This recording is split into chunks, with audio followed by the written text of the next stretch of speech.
probably because it's on that screen. Yeah, like this is.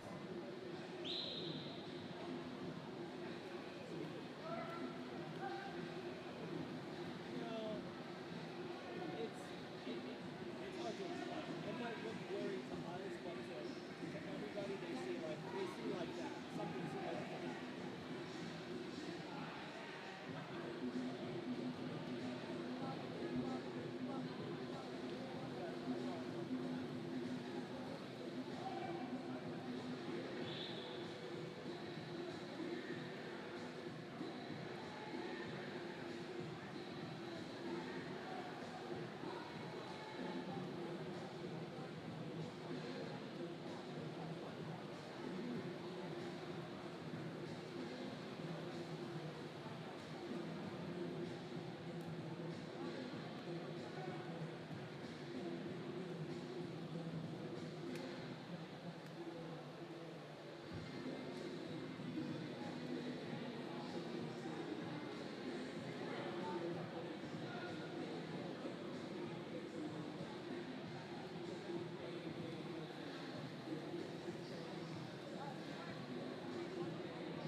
Good morning and welcome to the 2022 New England Long Course Senior Championships presented and hosted by Gator Swim Club Seekonk here at the Catherine Moran Coleman Aquatic Center on the campus of Brown University. Should be a great 4 days of swimming alongside my partner today, who is Avery Abreu. I am Jeremy Abreu, bringing you all of the action for this 4-day senior championship, which this is the first senior championship, I believe, in 2 to 3 years because of COVID. There was a short course senior championship here in December, but this is the first long course in quite some time. Meet director is Ray Grant. Meet referee is Paul Mamont. Entry chairperson is Alan Sanders. Administrative referee is Betsy Rutzel. Safety monitor is Brian Cameron. So just giving you a quick little glimpse at the schedule. We'll be going live around 8:45, 8:50 each of the 4 mornings for prelims. We'll be going live around 4:45 for the finals each afternoon. I believe on Sunday we'll go a little bit earlier because they'll do their senior ceremony. That's scheduled to begin at 4:45. Building will not open until 7 o'clock each day, and in the afternoon when swimmers come back, they will not be allowed on the pool deck for finals until 3:45. So just a quick update on the distance events.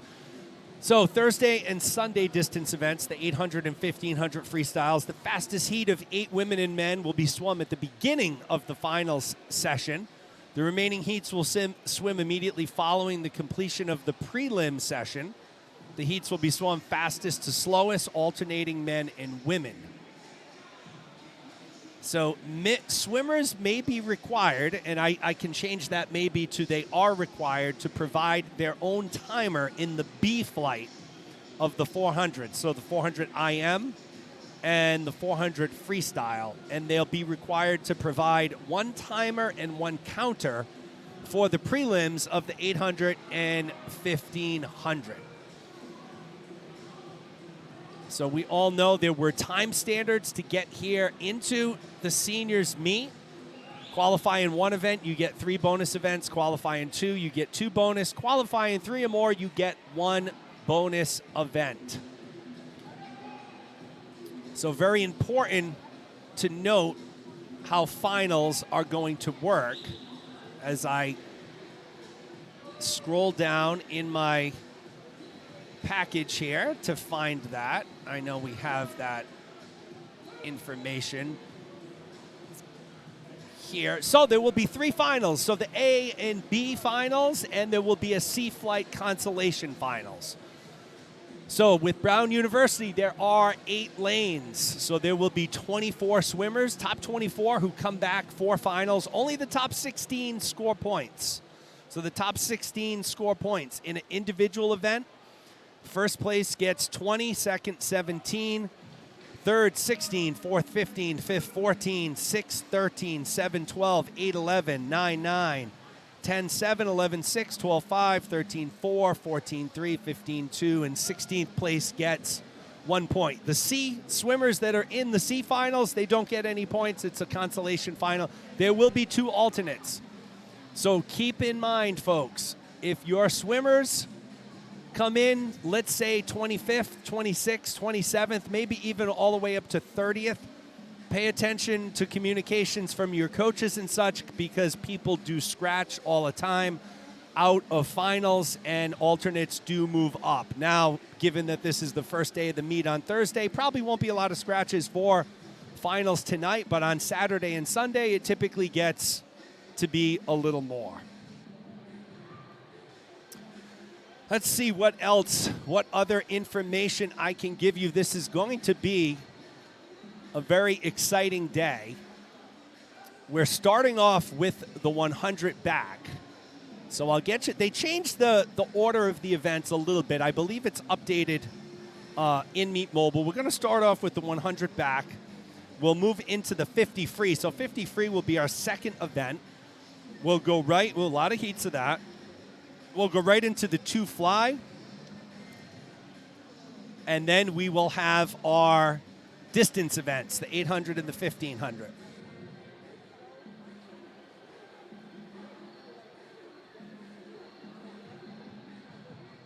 Yeah, work together. Like, because I have to do it to change the bracket, so let's work together. So that's how things are going to get started. We are going to start, when we do get going, Event 3, women's 100-meter long course backstroke. There will be 11 heats. The lane assignments for the first heat are already on the screen. Beautiful day here in Providence, Rhode Island. We welcome all of you who are down in Providence or here watching. Once again, this being a New England Swimming Championship meet, we have representation for all over New England, all of the New England states, with the exception of Connecticut. So I know we have a lot of Vermont, Maine, New Hampshire folks. So welcome here to Brown University. Once again, scheduled to be a beautiful weekend here in Providence, Rhode Island. Little hot, nice sunshiny day. Swimmers are getting ready to clear the pool, so we're going to be underway pretty soon. Again, if you're out there, jump into the live chat, say hi. Should be located like right next to your video player. If you're looking for a digital heat sheet, you can go, you're already on my website. If you click on the home button and just scroll down a little bit, there is the heat sheet for the Thursday morning session. It does not include the distance swims, but it does have everything else. So you can either view that on the website or you can just download that PDF to your device of choice. Big thank you to everyone here at Brown University, all the timers, officials, everyone that puts a meet like this together. It takes a village, certainly. We are almost ready to go. The pool has been cleared. Timers are lined up. Swimmers are in their spots for the most part.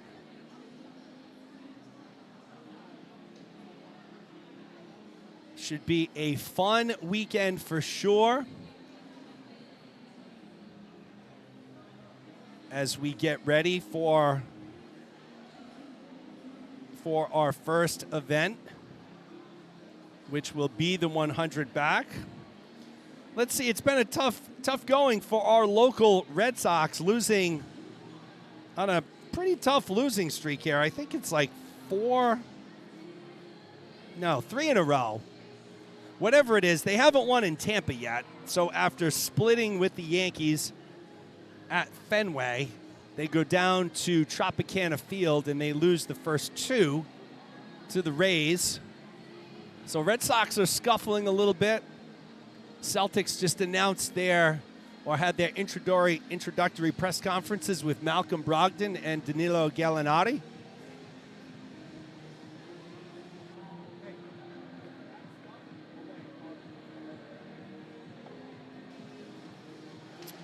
Patriots right around the corner, so training camp will be starting soon, right? We're already in the middle of July. Hard to believe football season is right around the corner.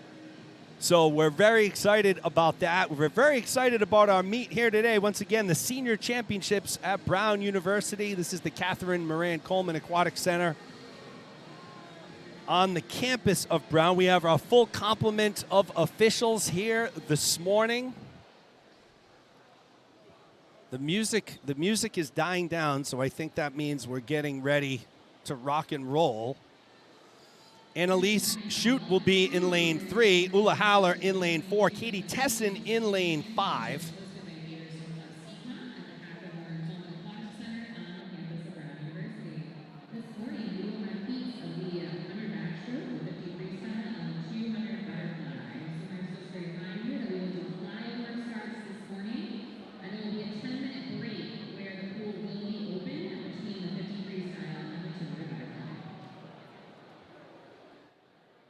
Okay, so there will be a 10-minute break between the 50 free and 200 fly.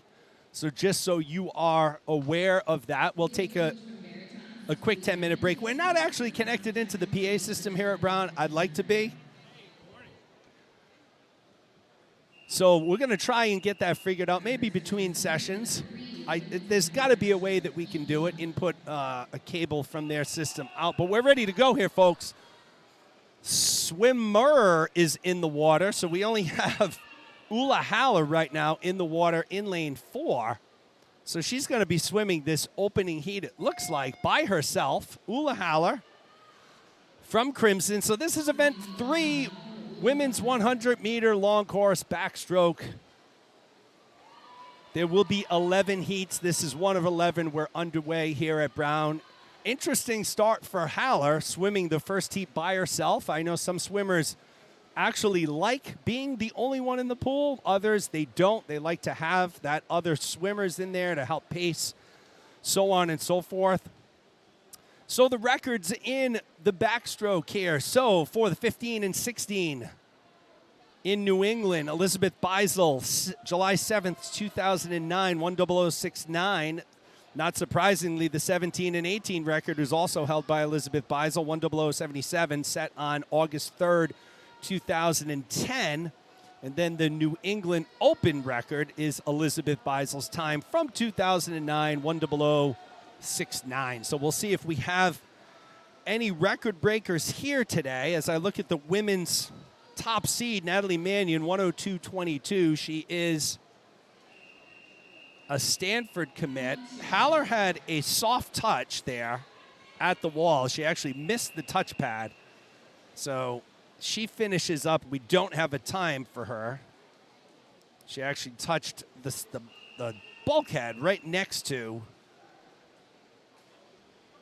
But we're moving into heat number 2, event 3, heat 2. Once again, we're live at Brown University. Alexandra Sodik in lane 1. Haley Pinola in 2. Lane 3 is open. Chelsea Friedland in 4. Juliana Gita in 5. Morgan Fredette in 6. 7 is open. Nora Herb Stuber in lane 8.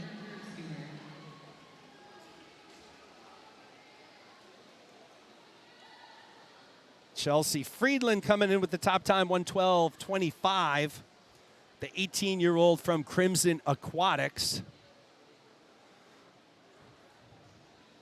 But it is Pinola to the wall first, followed by Sodik and Gita. Once again, 100 back. It's a quick up and back in this 50-meter pool. really a little too close to call here. It looks like Sodic and Pinola in lanes 1 and 2. Looks like they're leading the way.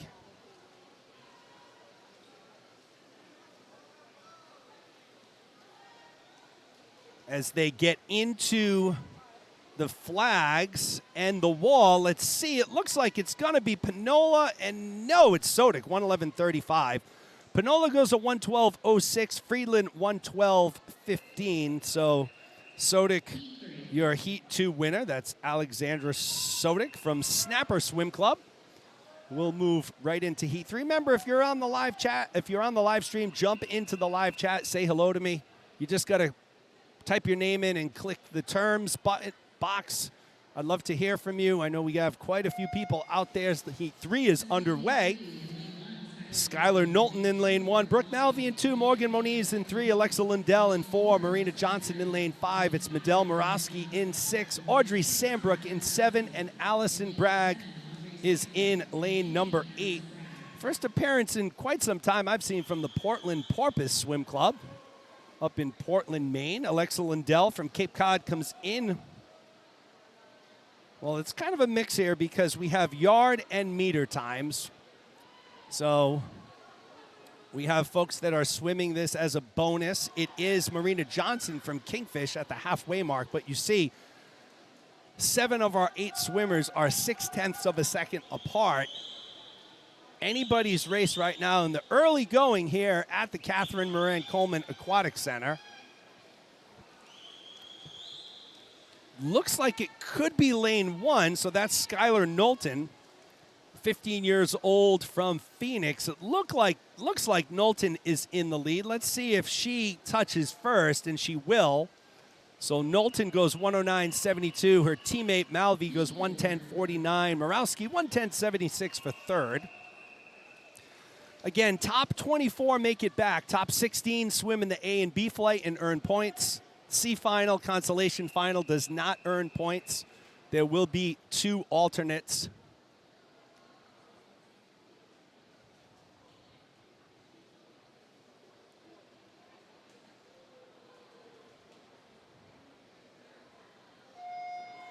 Heat 4 in the water. Tegan Jeffers in lane 1. Ava Wertman in lane 2. Charlotte Hoover in 3. Sydney Stockwell in lane 4. Paige Wielgus in lane 5. Ava Wong in lane 6. It's Eleanor Kananen in 7. And Rose Galuli in lane 8. Wertman is a Boston College commit.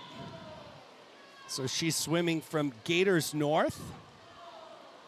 In lane 2, she'll be taking her talents up to Chestnut Hill in the fall to swim for the Eagles. It is Ava Wong leading the way right now, followed by Jeffers and Hoover. Top 3 swimmers a little over a second apart. Actually, our top 5 swimmers less than 2 seconds apart. So we'll see what happens here. But Ava Wong looks to be comfortably out in front. She's swimming unattached from Charles River Aquatics.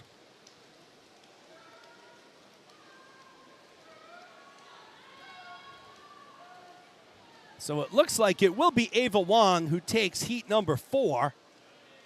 107.79 for Wong. Hoover takes second. Wielgus third. We'll move into heat number 5. Fast and furious here. Mark checking in. Mark, I'm sure that's Mark Moad checking in. Avery doing a good job working the camera. She is getting her to work early, Mark. She's here with her friend Emma Holland, whose sister Maggie is swimming also here this weekend for Gators.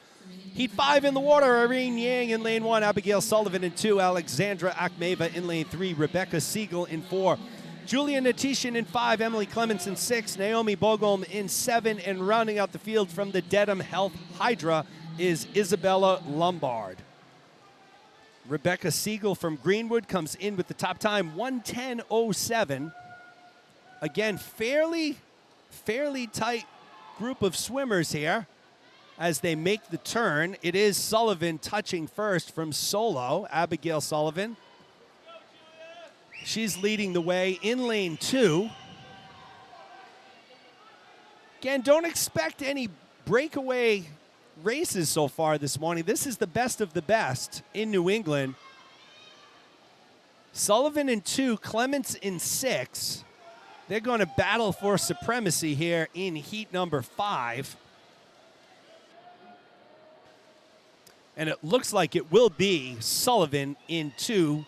106.14. Clements goes second. Lombard takes third up in lane 8. We'll move into heat number 6. We're going to go very fast this morning, folks. Don't blink. You might miss some of the action.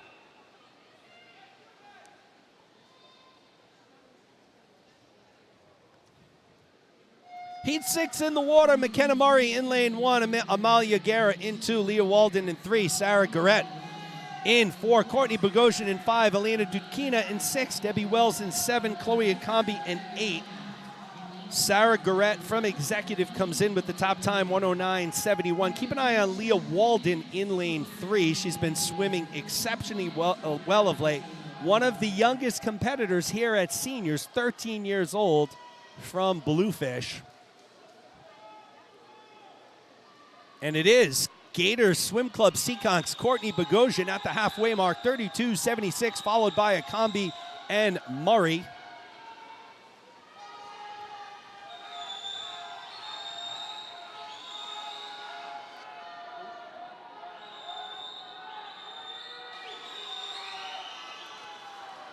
Bogosian in 5, Akambi in 8, Murray in 1, and Walden in 3.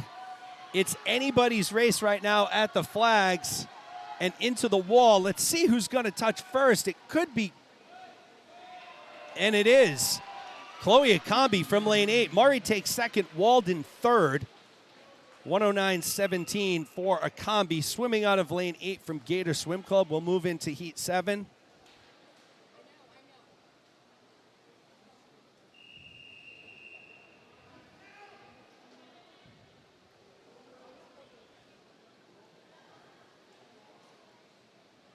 Clara Bodner in lane 1, Ella Derby in 2. Ella Derby's a Boston College commit. Jill Carline in lane 3. She's a Bryant University commit.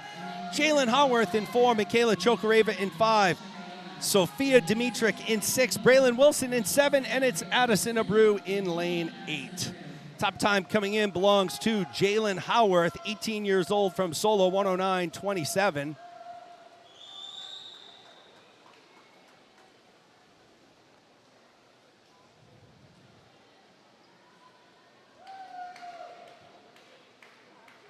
Wilson leading the way from the storm, followed by Bodner and Dimitrick. Our top 4 swimmers are a second apart, so really anybody's race here coming down the stretch. Final 25 meters. Looks like Wilson is still in the lead. Here comes Addison Abreu in lane 8, making a late push. Clara Bodner from the Waves is in lane 1, holding strong. Braylon Wilson holding on here. It looks like it's going to be Wilson and then Abreu potentially, or Bodner. It's Wilson, Bodner, Abreu.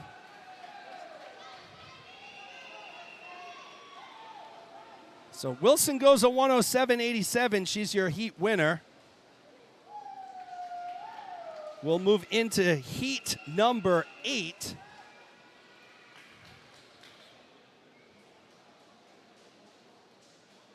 A lot of excitement here at Brown University. Good energy in the building this morning. Good crowd. Aya Hassani in lane 1. Elisa Kim in, nope, nobody in lane 2. Lane 2's open. And Elise Moylan in 3. Ainsley Nayland going to Holy Cross in the fall in lane 4. Katie Chapetta in lane 5. Jessie McNeil in 6. Chloe Wukich in 7. Noah Chambers in lane 8. If the name Ainsley Nayland sounds familiar to you, Ainsley's dad, Tom Nayland, was a center for the Denver Broncos for many years, so he's probably a double-digit veteran in the NFL. He played football at Boston College, so Nayland herself going to Holy Cross in the fall. Chambers leading the way at the halfway mark, 32.51 her split. She's followed by Jessie McNeil and Chloe Wukich. But once again, anybody's race here. Take a look at lanes 4, 5, 6, 7, and 8. They're tightly bunched up. Nalen, Chipetta, McNeil, Wukic, Chambers.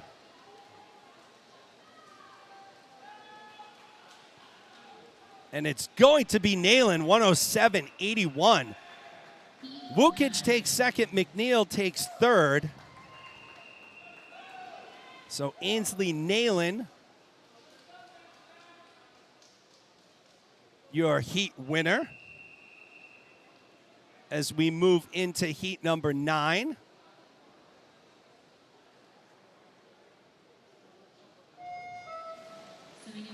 Isabel Pentoni in lane 1, Avery Lord in 2, Sonia Mlakar in 3, Ava Yablonsky in 4, Reagan Lord in 5, Chloe Song in 6. It's Cambria Jewett in lane 7, Veronica Kosova rounds out the field in lane 8. Ava Yablonsky comes in with the top time from Charles River Aquatics. She's in lane 4. She'll be swimming at the University of Minnesota in the fall, swimming for the Golden Gophers. Mlakar leading the way. She'll be swimming for Ithaca in the fall. Yablonsky 2/10 behind. Jewett 8/10 behind. So tight field so far.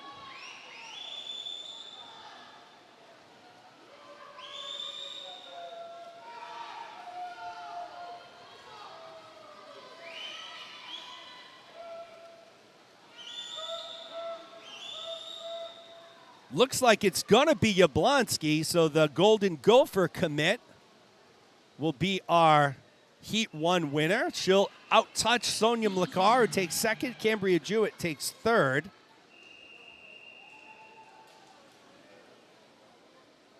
As we move into heat number 10.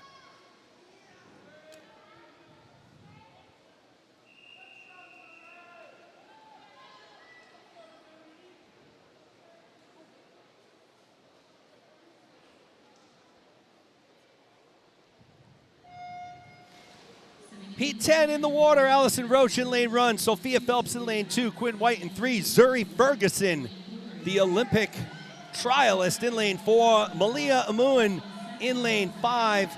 6 is open. Hope Zayavith in 7. Sarah Baxter in lane 8.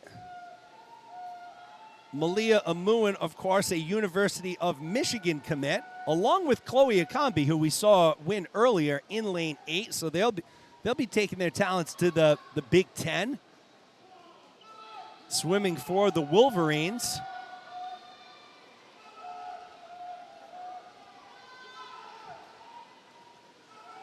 Zuri Ferguson leading the way. 15 years old from Bluefish. She comes in with a 102.39. Once again, she swam at the Olympic trials, Wave 2, this last year. And it will be Ferguson taking Heat 10 rather easily. She'll shut it down at the end, 103.06. White goes a 105.10. Amuan goes a 105.38 as we move into our 11th and final heat on the women's side. So fast and furious here. You'll see our top overall qualifier here, Natalie Mannion. She is committed to swim at Stanford University. She's in lane 4.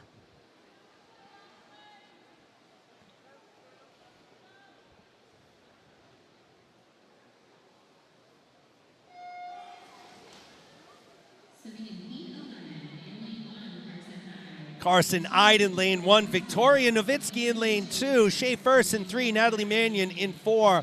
Ashlyn Farris in 5. Alden White in 6. Audrey Zhang in 7. Kayla Zhang in 8. So Novinsky will swim at Iona College. Ashlyn Farris is a University of North Carolina commit. Going down to Chapel Hill to swim for the Tar Heels.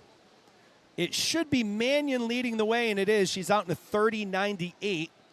First and Farris, 8/10 behind. White and Ide, a little under 2 seconds behind. So in the senior championships, we saw Natalie Mannion dominate and win just about every event she was in. She's off to a strong start this morning, leading by a body length over Farris. So Mannion will be your Heat 11 winner. We'll get a time for her. So 102.83 for Mannion. Farris goes a 104.65. First goes a 106.05. And now we'll move into event number 4. It's the men's 100-meter backstroke. 11 heats, 3 swimmers in our first heat. Let's see if we have 3, if all 3 will show. Unlike our first heat on the girls' side, we just had Ula Halla swimming by herself. Looks like we'll have 2 swimmers here in our opening heat. Ryan Powers from Executive in lane 4, Derek McIntyre from GMA in lane number 5. New England 15 and 16 record is held by Patrick Murphy, set back in 2008, 55-61. The 17-18 record set by Connor Green back in 2014, 55-08. And the New England Open record set by Dean Farris, 2018, is a 54-21. So as I look at our top times coming in, I don't think anybody's going to break those records. We'll see. We'll see.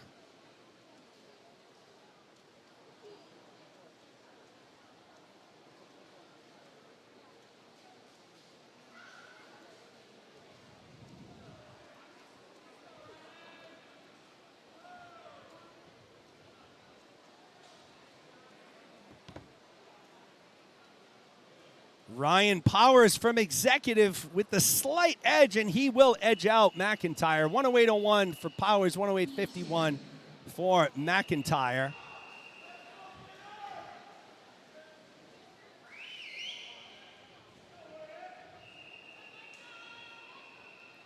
We'll move into heat number 2.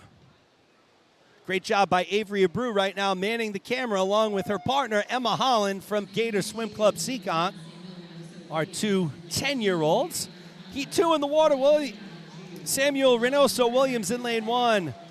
Michael Rentala in lane 2. Alex Zhu in 3. Matthew Smith in 4. It's Daniel Brudney in lane 5. Henry Bryan in lane 6. And it's George Groves rounding out the field in lane 7. Lane 8 is open. I'm trying to always look at the commit sheet for the 18-year-olds that I see here. We don't have any 18-year-olds in this heat. So no commits here. Bryan leading the way. Henry Bryan from YMCA of the North Shore Sharks. 31.64. He's in lane 6. Has about a half of a body length lead over Zhu and Smith in lanes 3 and 4 respectively. Here comes Groves in lane 7 making a late push. Groves may sneak in a second here, and he finishes third. Smith takes second. Groves takes third, so nice come from behind by Groves there. We'll move into heat number 3.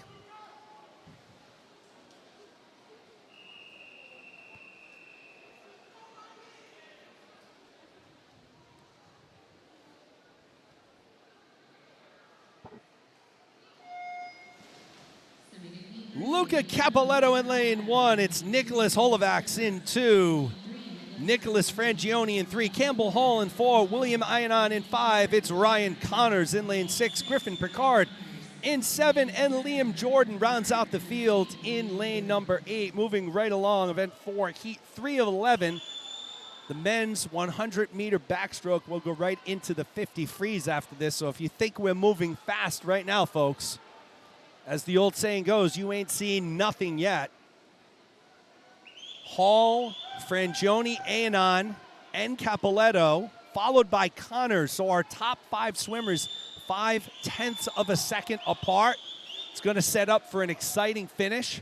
Looks like it's Campbell Hall right now in lane 4. Hall, the 17-year-old from Charles River Aquatics, maintains that lead, and it will be Campbell Hall who takes it.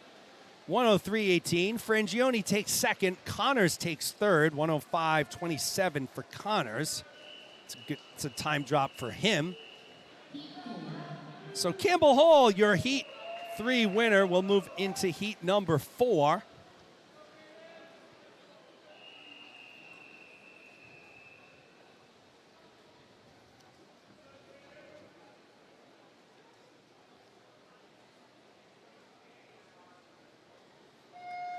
Matvey Ivanov in lane 1. Eamon Griffin is in lane 2. It's Azariah Mamaset in lane 3. Lane 4 is open. Jaden Noel in lane 5. Braden Ando in lane 6. Jonathan Fioli-Haughey in 7. And Luke Austin from GMA rounds out the field in lane number 8.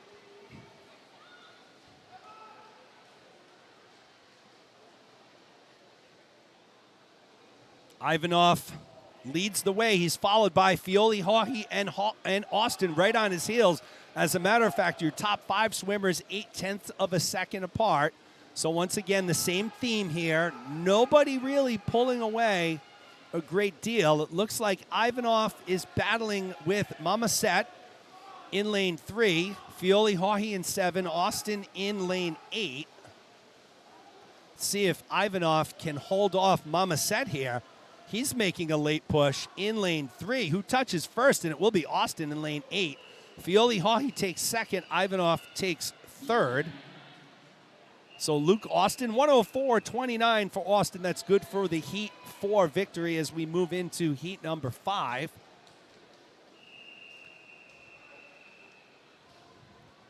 We're live at the Catherine Moran Coleman Aquatic Center here on the campus of Brown University. Day 1, session 1 of prelims for the senior championships.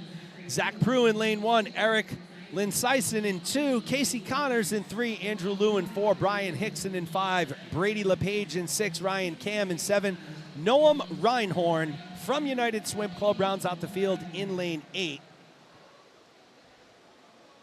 Andrew Liu, the 15-year-old from United, comes in with the top time, 105 flat. He's in lane 4. Let's see who's leading the way at the halfway mark, and it is lane 1. It is Zach Prue. He's swimming unattached from, I believe he's on Rhode Island Aquatic Club. He may have just switched teams, but Zach Prue leading the way ever so slightly. Let me look at his cap. Does he have a RIAC cap on? He does. So Zach Prue leading the way, starting to pull away here in lane 1. Closely followed by Eric Linseisen. And it will be Prue takes first, Linseisen second, Liu third.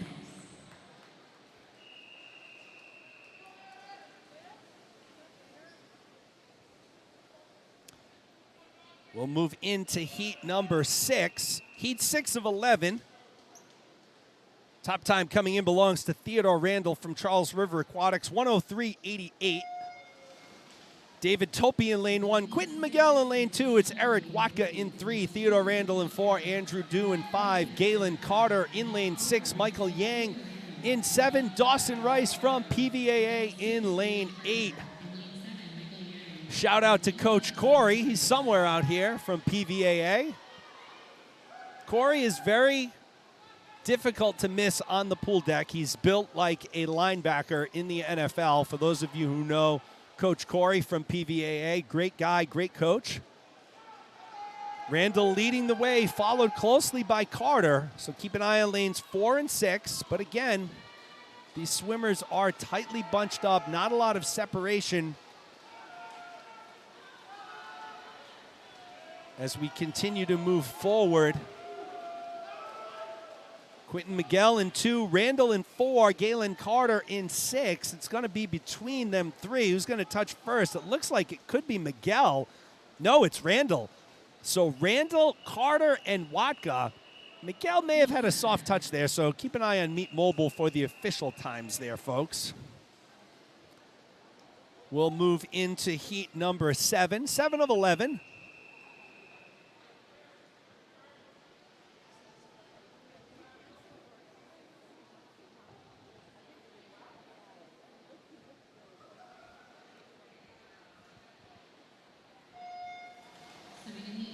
Seven of 11 is in the water.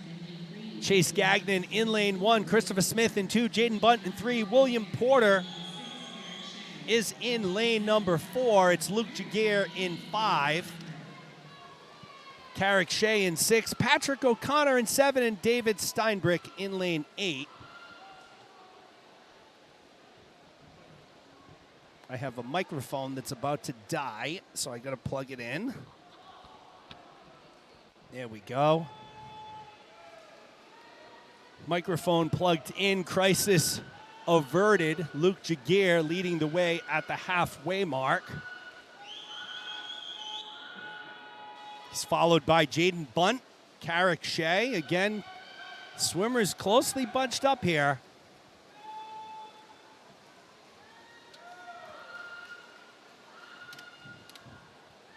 The flags and into the wall. Who's going to touch first? And it is Shea, followed by Steinbrück and Jaguar. So Carrick Shea, your Heat 7 winner.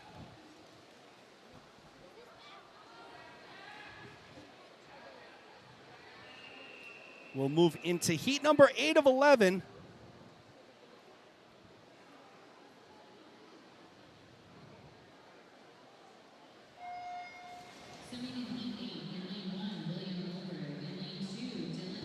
William Mulgrew in lane 1. It's Dylan Bradshaw-Berra in 2. Luke Magnuson in 3. Matthew Wang in 4.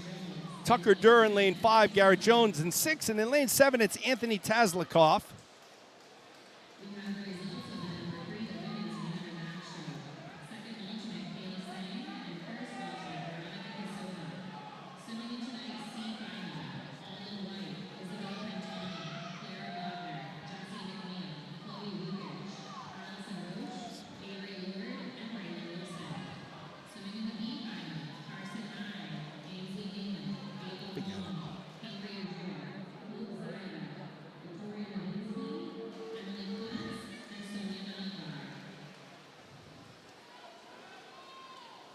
Lane 7, Anthony Tazlikoff leading the way, looking strong here. He will be your Heat 8 winner, 102.05 for Tazlikoff. Mulgrew takes second, Jones third.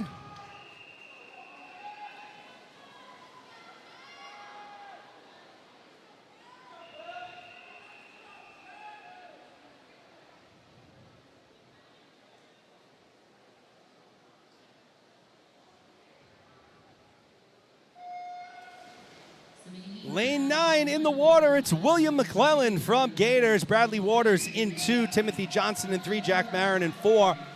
Paul Denega in lane 6. Lane 5 is open. Matthew Walden in 7. Landon Him in lane 8. Landon Him will swim at Dartmouth in the fall.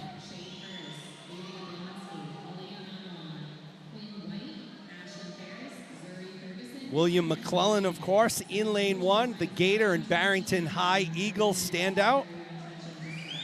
Johnson leading the way right now, followed by Marin and the aforementioned Walden.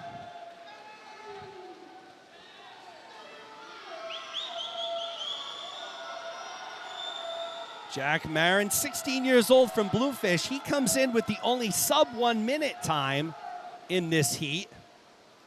He's battling Johnson, so Timothy Johnson, Jack Marin, stroke for stroke into the wall. Marin will out-touch Johnson, 59-69. Johnson second, Walden third. So Marin and Johnson both go sub 1 minute. As we move into heat number 10.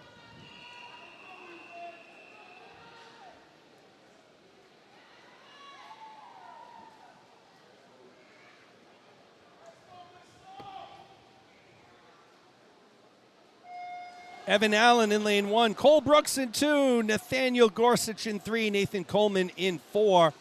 William Fuchs in 5. Andrew Lapin in 6. Ethan Guo in 7. And it's Dylan Jewett in lane 8.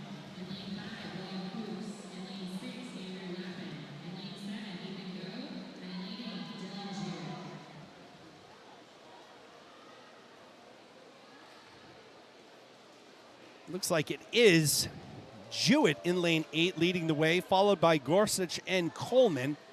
They're tied for second, 83 100ths apart. Let's see if Jewett can keep it up. We saw his sister Cambria earlier. And it is Dylan Jewett now who starts to pull away in lane 8.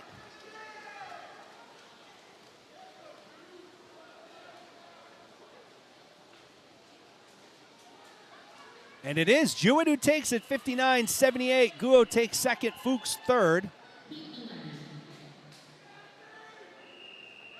We'll move into heat 11. This is our final heat before we move into the 50 free. We are flying along here, folks. It's barely 9:30, and we're moving into our second event after this heat. This is the 11th and final heat of the men's 100 back, once again from the Catherine Moran Coleman Aquatic Center here on the campus of Brown University. Andrew Dementiev in lane 1, James Misto in lane 2, Gabe Lee in 3, Thomas Hagar in lane 4. It's Jordan Moed, friend of the program from Bluefish in lane 5, Brian Zapata in lane 6, Quinn Borchers in 7, Jack Chapetta in lane 8. This should be a good battle. Keep an eye on Moad in lane 5. Thomas Hagar comes in with the top time by a lot. We saw him dominate at seniors in the short course season. 57-12 Hagar comes in with. He's got a 0.7 of a second lead on Moad right now, so they are running 1 and 2.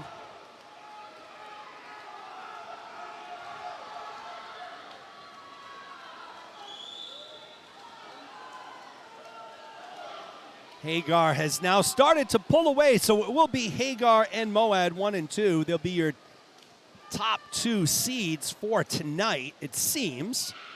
Yes, I believe so. Moad with that 59.48. Zapata third, 1:00.96. But it was Thomas Hagar, your Heat 11 winner, 57.65 from Commonwealth. I believe the timers will now move to the other side of the pool while we take a quick breather. And you get a sneak peek at our opening heat of the 50 free. Maggie Sophia Koza in lane 3. Caitlin Archambault in 4. Maggie Holland will be in lane 5.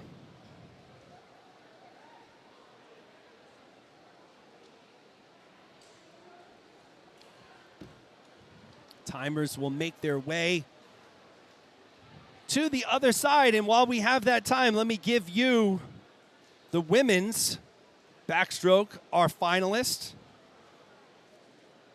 Our alternates, Kayla Zhang and Veronica Kosova, swimming in the in the C flight. Alden White, Isabel Pentoni, Clara Bodna, Jessie McNeil, Chloe Wukic, Allison Roach, Avery Lord, and Braylon Wilson. Swimming in the B flight, we had a tie for 15th. Ainsley Nayland, Carson Ide, Ava Wong, Cambria Jewett, Hope Zayafith, Victoria Novinsky, Emily Clements, and Sonia Mlakar. And swimming in the A final, it will be Abigail Sullivan, Shea First, Ava Yablonsky, Malia Amuin, Quinn White, Ashlyn Farris, Zuri Ferguson, and our top qualifier, Natalie Mannion from Commonwealth with a 102.83.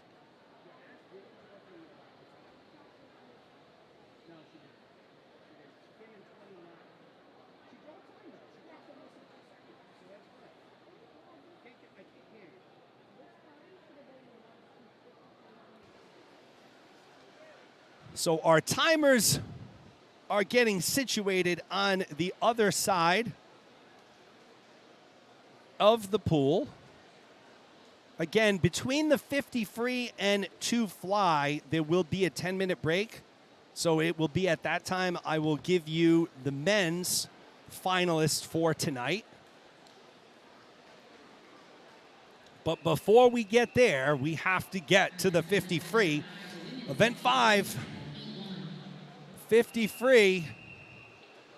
Sophia Koza in lane 3, Caitlin Archambault in 4, Maggie Holland in lane 5. The New England 15-16 women's record is owned by Jenny Thompson. Back in 1988, 25.80. The 17-18 record, guess who? Jenny Thompson, 25.77. That's from 91. And the New England Open record, 25.13. Set by Jenny Thompson in 2002. Thompson, of course, former Olympian, has a pool named for her up in New Hampshire, and it is Archambault 1, Koza 2, Holland 3. Caitlin Archambault, 28.40. Lane 2 will be Paige Spencer. Lane 3, Ann Conway. Lane 4, Joss Halsey. Lane 5, Alexandra Sodick. Lane 6, Kaylin Campbell. And lane 7 is Callie Stockwell. So nobody in lane 1, nobody in lane 8. Those lanes are open. Once again, we're at the Catherine Moran Coleman Aquatic Center here on the beautiful campus of Brown University for day 1 of our senior championships. It will be Halsey 1, Sodick 2, Campbell 3.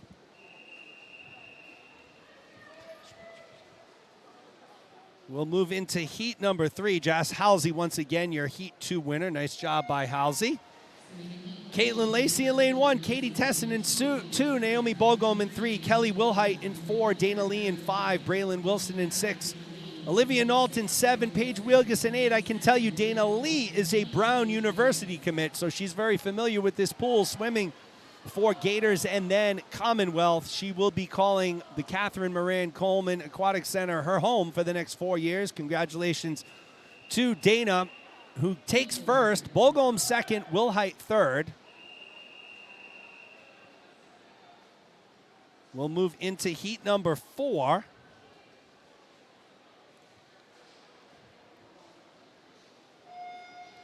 Anna Zanolo in lane 1, Isabel Bobasea in 2, Rowan Albertson in 3, Alik Stepania in 4, Madeline Wambach in 5, Courtney Bogosian in 6, Aya Hassani in 7. Rounding out the field, it's 13-year-old Sadie Gagnon in lane 8, one of our youngest swimmers in the field here. She's established herself as quite a speedster on the New England swim scene. Very solid sprinter, but it will be Rowan Albertson taking first, Zanolo second, and Wambach takes third.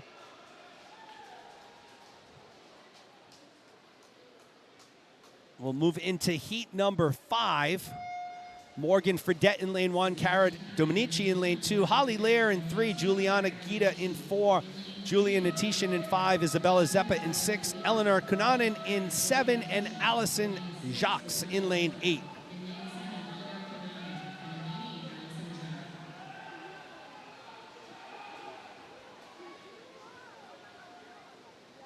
Looks like it's Isabella Zeppa and Jacques battling for first, and it will be Jacques, Zeppa, Natishin, 1, 2, 3 in that order. We'll move into heat 6 of 13. Once again, we appreciate you taking the time to support us and join us here this morning. Hope Nolan in lane 1, Kenzie Driscoll in 2, Lilia Davidson in 3, Meredith Uhas in 4, Cora Zawalik in 5, Isabel Pintoni in 6, Sally Ray in 7, and it's Kerry Frey in lane number 8.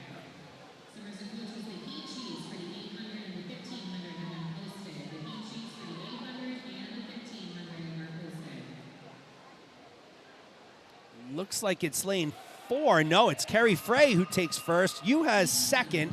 Nolan takes third. We'll move on to heat number 7.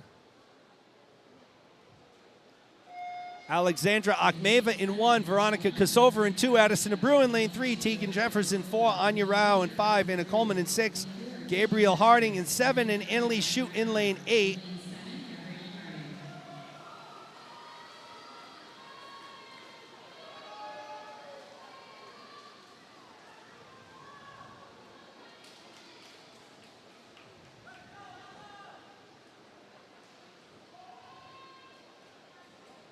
Abreu goes third, so Harding first, Akhmeva second, Abreu third.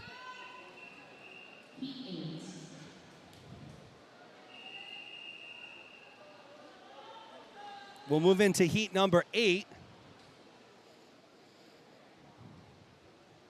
Ella Gauscher in lane 1, Chloe Song in 2, Meredith Teague in lane 3. It's Alden White in lane 4, Carson Ide in 5, Chelsea Friedland in 6, Hope Zayafith in 7, and Hannah Lee in lane number 8.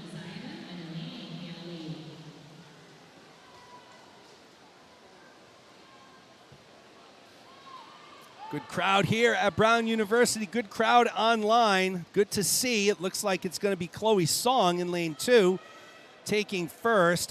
I'd take second. There was actually a tie for second between Gauscher and Ide. So no third place. Song, Gauscher, Eid. As we move into heat number 9. Jayla Pina in lane 1. Claire Carroll in 2. Sid Abild in lane 3. Ella Derby in 4. Lila Doherty in 5. Natalia Robach in 6. Amalia Garrett in 7. Katie Chipetta in lane 8. Pina, of course, is the University of Pittsburgh commit. Ella Derby, Boston College commit.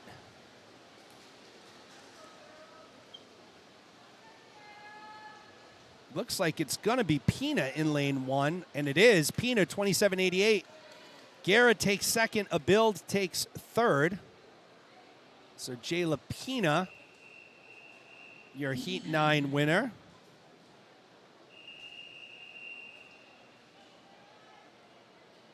We'll move into heat number 10.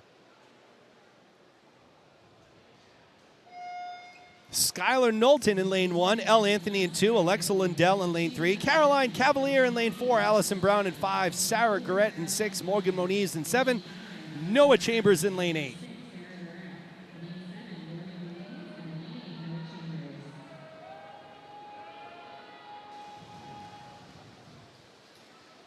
Looks like it's Elle Anthony from the Weymouth Club Waves in lane 2, and it will be Anthony followed by Brown and Knowlton.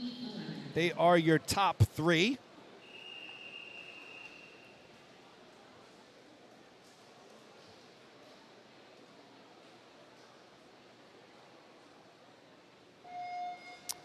Sonia Mlakar in lane 1, Lucy Shivers in 2, Jill Carline in 3, 13-year-old Jacqueline Zepagin in lane 4, Emily Kang in 5, Shay First in 6, Quinn White in 7, and it's Megan Huntley from Crimson in lane 8.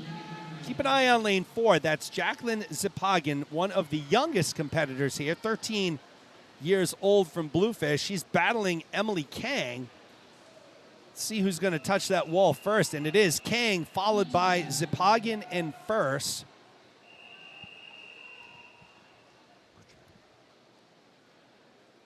We'll move into heat number 12. Ainsley Nayland in lane 1, Megan Reish in lane 2, Ava Yablonsky in lane 3, Malia Muan in 4, Alexis Martino in 5, Zuri Ferguson in 6, Amy Benson 7, Pelchat in 8. A lot of future collegiate swimmers here. Nayland at Holy Cross, Yablonsky at BC, Amuan at Michigan. I'm sure there'll be others as well out of this group. It is Amuan leading the way in lane 4. She will be your heat winner, I believe she is. Benson takes second. Martino takes third. And we'll move into our final heat. This is heat 13. Top overall qualifier is Michaela Shokareva in lane 4. Audrey Sandbooks in lane 1. Isabella Tekshara in lane 2. Elisa Kim in 3. The aforementioned Shokareva in lane 4. Anna Bamer in lane 5. University of Michigan commit Emma Shao in lane 6. Haley Panola in 7. And Irene Yang in lane number 8.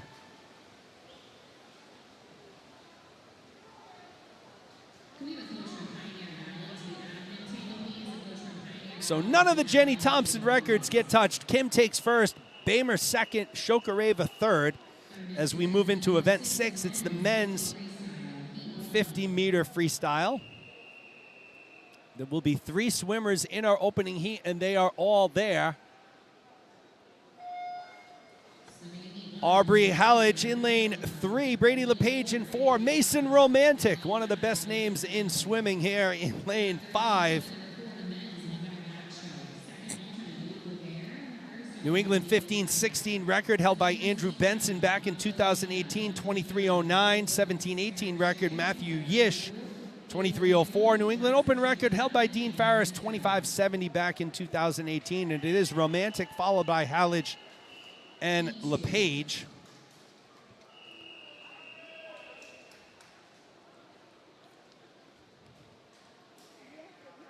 So we move into heat number 2. Jacob Freeman in lane 2. It's Jonathan Fioli-Haughey in lane 3. Harry Fang in lane 4. Daniel Coburn in 5. Rowan Biles in 6. And Evan Allen in lane 7. The bookends are open. Lanes 1 and 8 are open.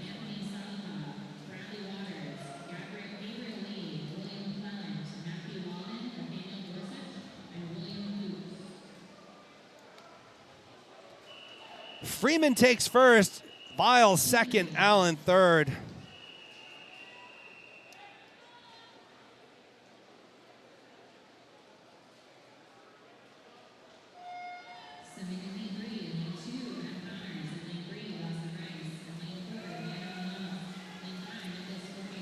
Benjamin Latourell in lane 1. Ben Connors in 2. Dawson Rice in 3. Evander Lanus in 4. Nicholas Fournier in 5. Andrew Wong in 6. Vance Petrosi in 7. Michael Rantala in lane 8. So lane 1 is open. Let's see who finishes here strong. It looks like it's Fournier in 5, and it is. Fournier takes first. Rice takes second, and it's Wong taking third. As we move into heat number 4.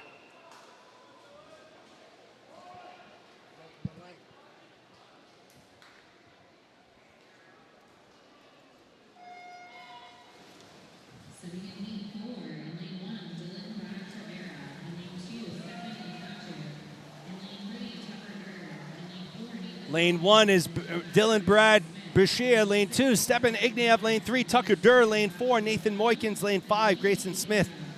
Lane 6, Patrick O'Connor. Lane 7 is Josh McDonald. And lane 8 is Ethan Guo. Who's going to touch first here? And it's going to be O'Connor. No, it's going to be Smith, excuse me, followed by McDonald and Bradshaw Beira. As we move into heat number 5.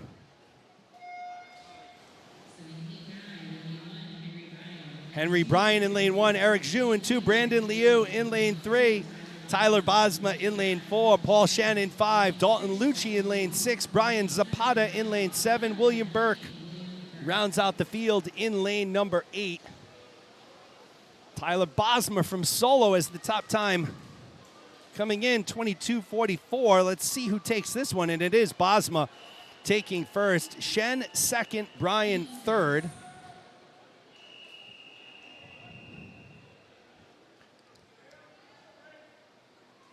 Moving into heat 6 of 15. Raymond Serro in lane 1, Samuel Kraft in lane 2. It's Matthew Church in lane 3. Lane 4 is open, Kevin Jiang in 5. Yandy Placeris in lane 6, Benjamin Goho in 7, and Samuel Reynoso Williams rounds out the field in lane number 8.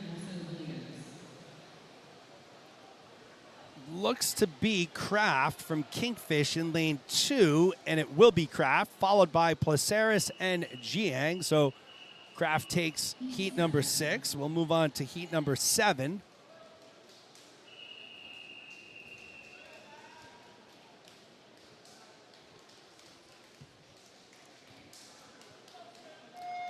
Zach Quitkin in lane 1, Samuel Raynor in 2. It's Zach Da Silva Grandin in 3, Luke Jaguar in 4. Nicholas Holovacs in 5, Ethan Liu in 6, Daniel Chan in lane 7, and Johan Zhang in lane 8 from Charles River. Fast and the Furious here at Brown University. Event 6, heat 7, this is the 50 free. It looks like it's Daniel Chan in 7 from Crimson, and it is Chan followed by Quitkin and Da Silva Grandin. There are your top 3 for heat number 7.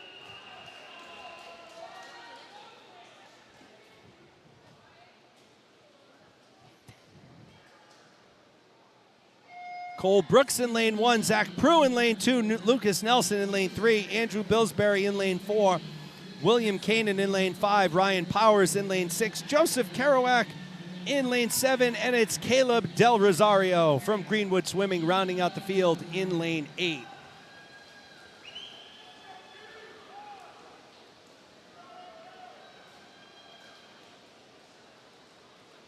Kanan takes first, Kerouac second, Lucas Nelson third.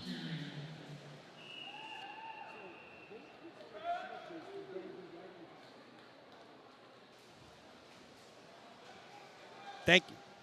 Heat number 9 in the water. Evan Hong in lane 1, Alex Lopes in 2, Dawson Milligan in 3, Jake Bednarski in lane 4, Bradley Waters in 5, Dan Brudney in 6, Jonathan Davenport in lane 7, and it's Andrew Nath in lane 8. Jake Bednarski from Webb's Tornadoes has the top time coming in 26:02, just 1/100th ahead of Bradley Waters. And they're going to be battling here for first and second right now, I think. No, it's Alex Lopes who takes first. Milligan second, Bednarski third. Lopes goes to 25.86. As we move into Heat 10. Once again, folks, there will be a 10-minute break after the conclusion of this event prior to the two fly. Dylan Fung in lane 1. Casey Connors in lane 2. It's Dan Bonner in lane 3. Michael Ergo in lane 4. Matthew Wang in lane 5. John Cha in lane 6. James Giglio in 7. Zach Bubanovich in lane 8.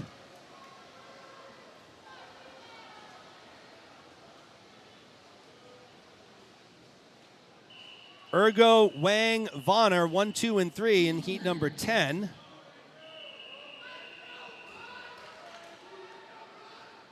Moving into heat number 11. Getchell Gibbons in lane 1, Eamon Griffin in 2, Andrew Dew in 3, Luca Capoletto in 4, Rudd Day in lane 5, Brian Hickson in 6, Andrew Lapin in lane 7, Samuel King in lane 8. So I don't know why the Edge logo is not showing up for me this morning. They're the best logo in swim. They got that awesome shark. Gibbons takes first, Capoletto second, Hickson third. We'll try and get that fixed as we move on throughout the championships here. And we move on to heat number 12.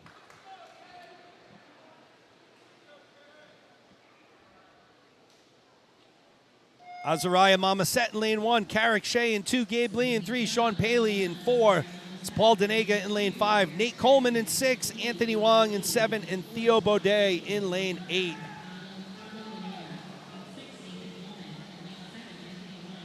Tight bunched group of swimmers here. You're not going to see a ton of separation, in these heats, although Azariah Mamaset doing his best to dispel that myth. He goes to 24.98, good for first. Coleman second, Lee third.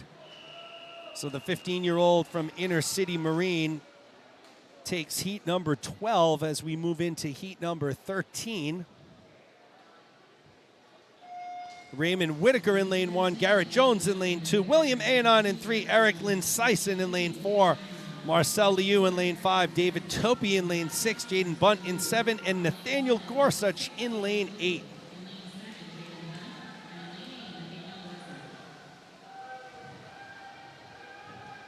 Looks like it's lane 4, Eric Lynn Sison from the edge. And it is. Lynn Sison first, Anon second, Bunt third.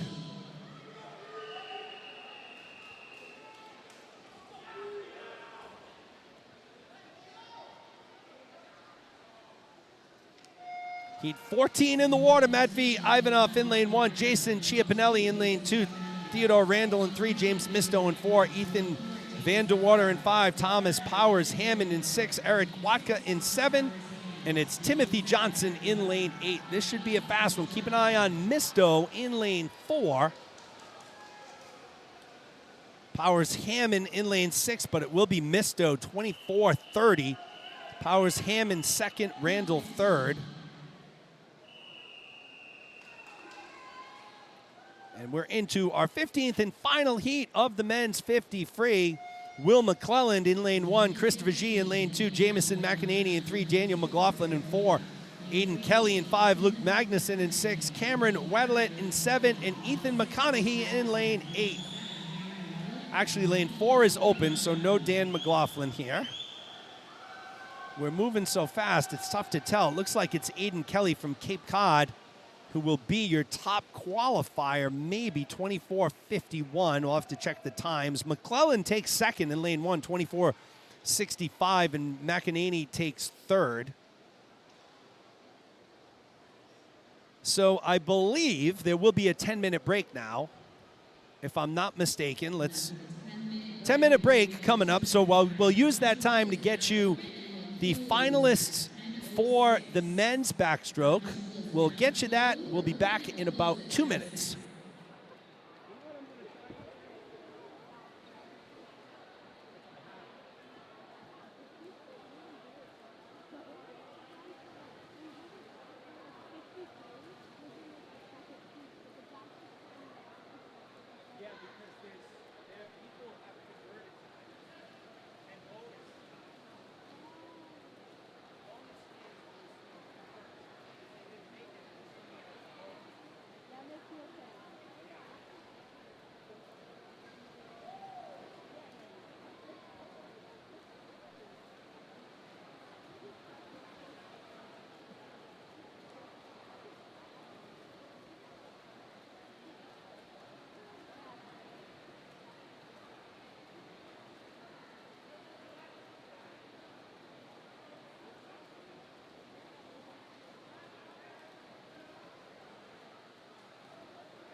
All right, so we're back in the middle of a 10-minute break, allowing the swimmers to warm up again. 200 fly coming up next, followed by the 800 and the 1500. Let's get to some results for you for the finalists. So I'm pulling these right out of Meet Mobile, folks. So let's go to the men's 100 back. Once again, it will be your top 24 make finals. 25th and 26th place are alternates. So your alternates are Luke Jaguar and David Steinbrick. Swimming in the C final, Paul Denega, Quentin Miguel, Cole Brooks, Carrick Shea, Zachary Prue, Theodore Randall, Jackson Chipetta, and James Misto.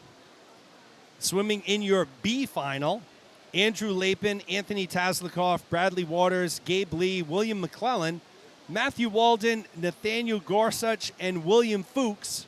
And swimming in your A final, Ethan Guo, Quinn Borchers, Brian Zapata, Dylan Jewett, Timothy Johnson, Jack Marin, Jordan Moad, and your top overall qualifier from Commonwealth, Thomas Hagar, with a 57.65. Let's get into the 50 free. We don't have final results from the 50 free yet, so they're still being, let's see, do we? No, we don't have, well, we do. It shows completed, but we don't have results. Hold on one second. I'll see if I can. Sometimes Meet Mobile is a little finicky. You got to refresh and.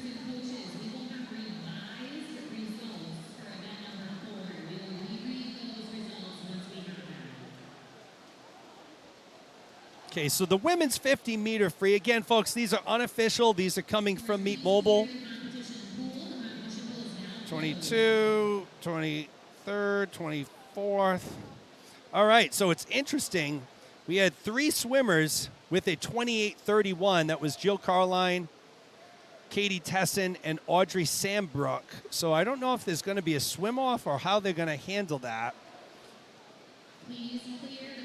The C final, Sid Abild, Kerry Frey, Allison Brown, Ainsley Nayland, Megan Reish, Jayla Pina, Ava Yablonsky. The B final, Sonia Mlakar, Shea First, Elle Anthony, Chloe Song, Kelly Wilhite, Alexis Martino, Isabella Teixeira, and Amy. Actually, so for 9th, there was no 9th place. There was a tie for 8th, so there may be a few swim-offs coming up.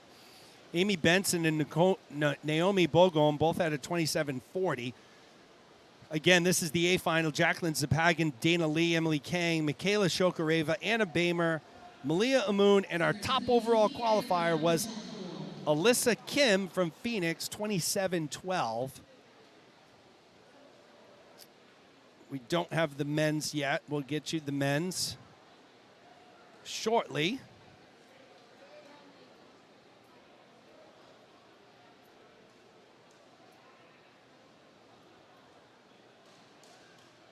As we get ready to roll into Event 7, Heat 1, this is the 2 fly. There will be 7 heats.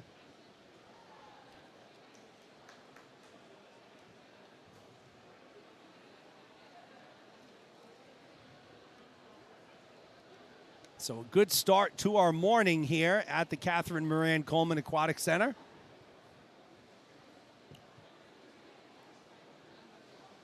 This is the 2022 New England Senior Championships hosted by Gator Swim Club Seekonk. We'll have Caitlin Lacey in lane 3, Isabel Chu in lane 4, Megan Kelly in lane 5 when we get going here.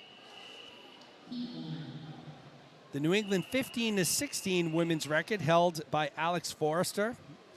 2:11.71 set back in 2008. The 17-18 record also set by Alex Forrester. 2:10.92 set in 2009. And the New England Open record, 2:10.72 set by Elizabeth Beisel in 2014. So our top overall qualifier coming in is Catherine White from Bluefish, 2:14. So Catherine's going to need a pretty significant 3+ second drop in order to get there. Katie White is a Villanova University commit. So a lot of top-end swimmers here going to big-time D1 and D3 schools to continue their swimming. Caitlin Lacey continuing to lead the way here in lane 1. 33-22. She went out in. Lacey 16, Chu 16, Megan Kelly 15. And it is Lacey who will at the halfway mark.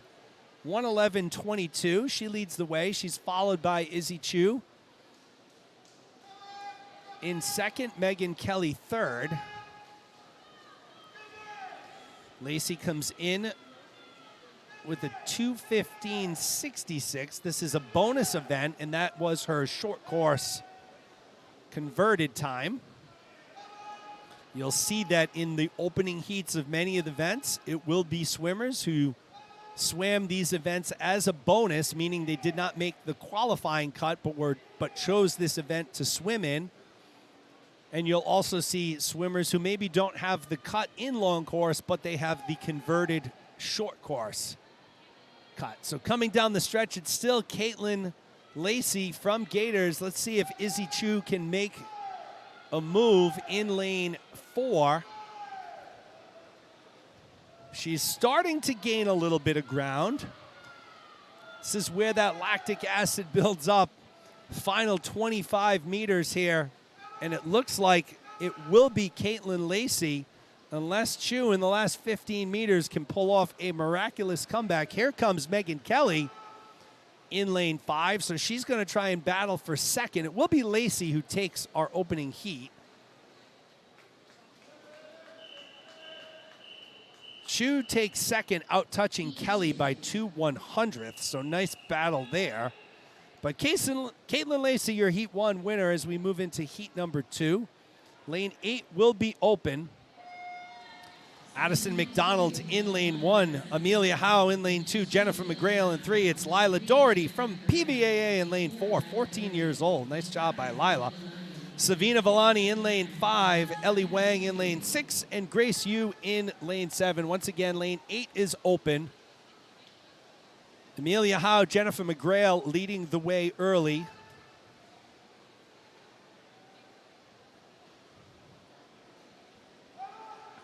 In lanes 2 and 3, it is Amelia Howe, followed by McGrail and Yu. A big welcome to all of you in town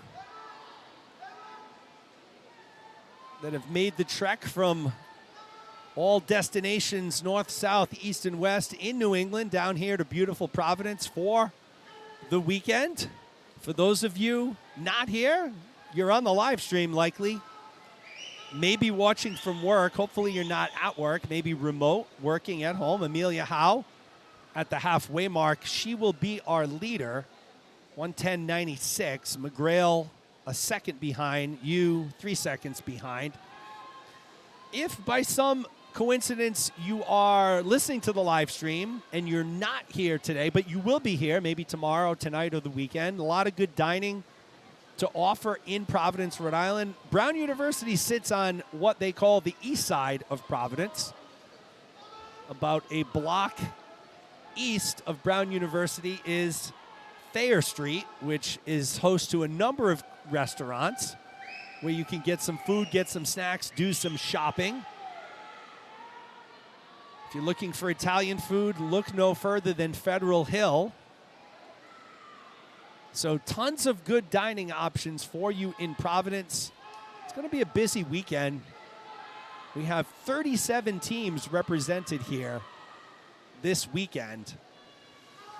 McGrail continues to be in the lead. Grace Yu second. Amelia Howe third. So McGrail was in second at the halfway mark, trailing Howe, but she's had a very strong back half here, and it will be Jennifer McGrail from CRA, Charles River Aquatics. The 18-year-old, she'll go a 2:32.96. You take second, McDonald third. Jennifer McGrail will be swimming at Georgetown University in the fall, so she'll be a future Hoya. Nice job by McGrail there in heat 2. We'll move on to heat number 3.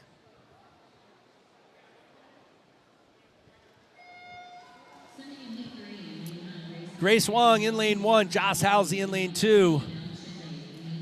It's Nell Chidley in lane 3, Anya Rao in lane 4, Alexandra Strand in lane 5, Abigail Topfer in lane 6, Hope Nolan in 7, and Riley Nussbaum swimming in lane 8.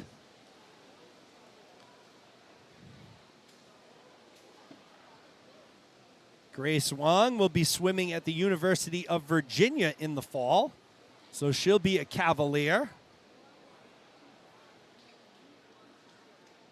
Congratulations to her. Abby Topfer out to the early lead, but we're pretty tightly bunched at the top. Topfer, Chidley, Halsey, Nolan, all within 0.2 of a second of each other. Once again, this is heat 3 of the women's 200 fly. This will be followed by 2 distance events, the 800 and the 1500. I don't have a heat sheet yet for them. I hope to get one at some point. Chidley leading the way at the halfway mark,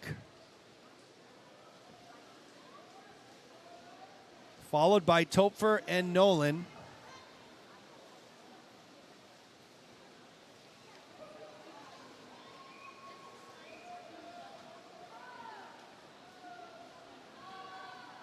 Chidley is 21 years old. She's swimming unattached. So I'm assuming she is a college swimmer somewhere. She could be a Brown swimmer. I'm going to take a look at that cap. I think she is a Brown University swimmer.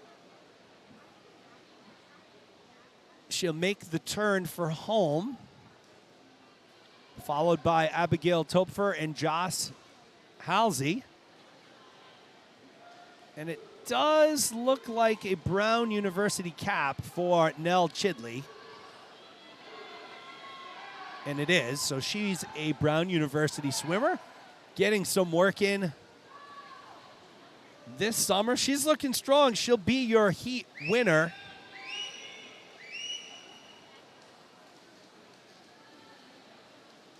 Chidley goes to 2:21.82.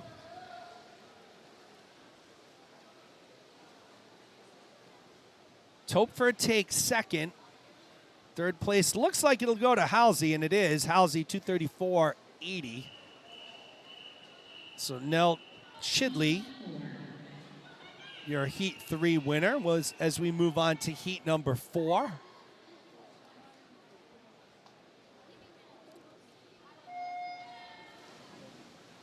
Juliana Gita in lane 1, Abigail Choi in lane 2, Megan Lathrop in 3, Ayana Folger in lane 4, Isabella Ann in 5, Braylon Wilson in 6, it's Cambria Jewett in 7, Rebecca Siegel in lane 8. So we got three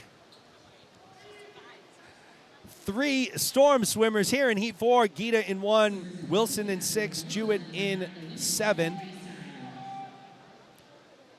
Actually, we don't have Folger in lane 4, so lane 4 is open. That means our top time coming in belongs to Isabella Ann from Phoenix in lane 5. Siegel is leading the way right now, followed by Cambria Jewett and Megan Lathrop.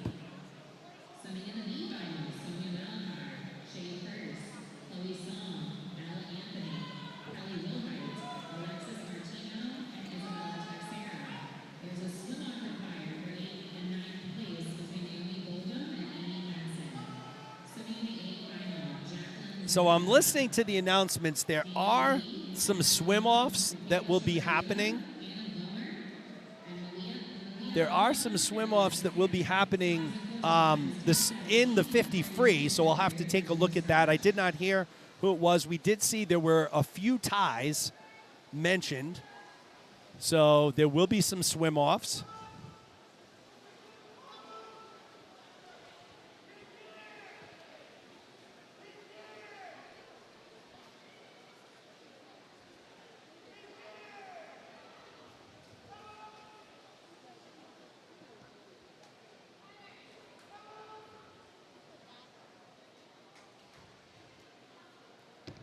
Cambria Jewett leading the way at the 150-meter mark. She's followed by Siegel and Lathrop. Jewett went out in a 32.89, 37.07, then a 38.41. Jewett, a very, very strong butterflyer. I believe 15 years old, am I right, with Cambria? No, 16. Been watching Cambria swim since she was 8 years old, so same age as my daughter. So Jewett will take this one. 227.16 for Jewett. Lathrop takes second, Gita takes third. So the Storm goes first and third there. We'll move into heat number 5.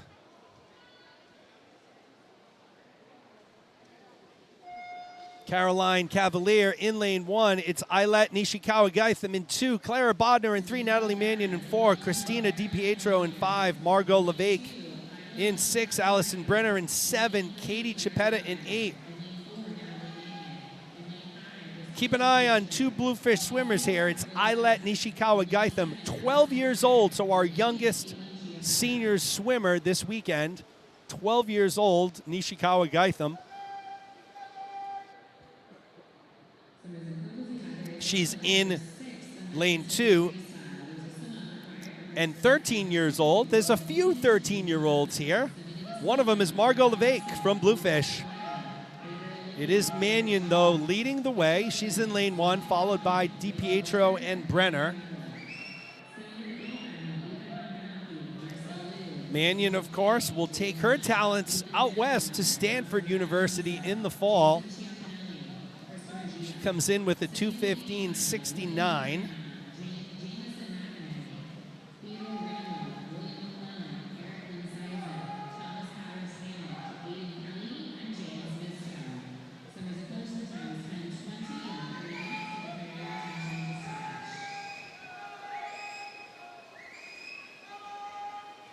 So it looks like the last 3 heats here are circle seated. That's why you see Mannion here in this heat, 2:15.69 she comes in with. She's getting a push on the outside from Christina DiPietro from Bluefish. So once again, DiPietro, another strong butterflyer, 16 years old from Bluefish.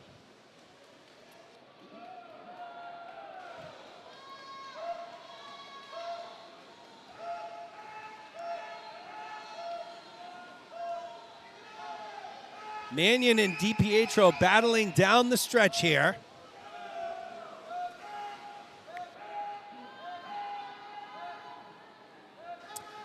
At the 15-meter mark, it will be Mannion. She has the body, not quite a body length, but 3/4 of a body length. Mannion will take heat number 5, 2:18.52. DiPietro takes second, 2:19.84.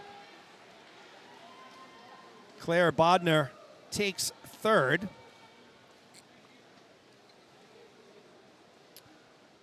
We'll move into heat 6 of 7.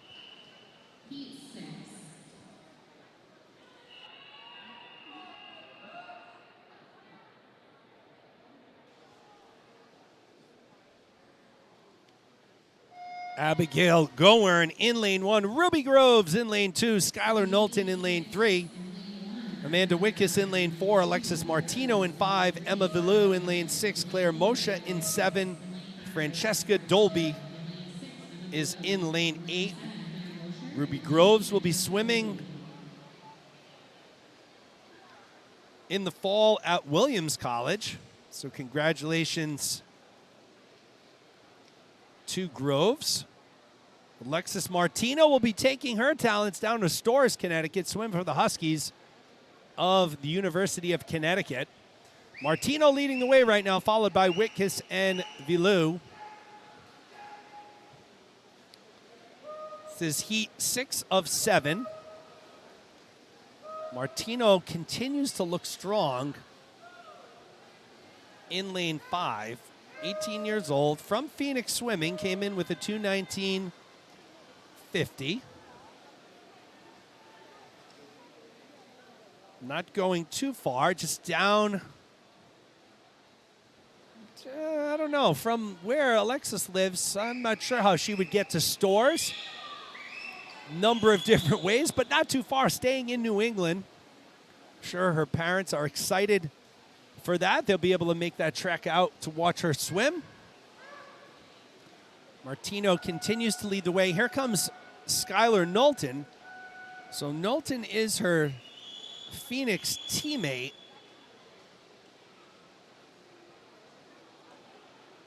Knowlton has moved up into second. So Phoenix is 1 and 2 right now.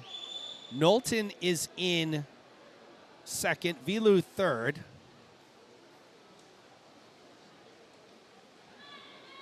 Amanda Wickus, who will be going to the University of Miami, the Hurricanes, down in Miami, Florida. She's running in fourth right now from Greenwood Swimming.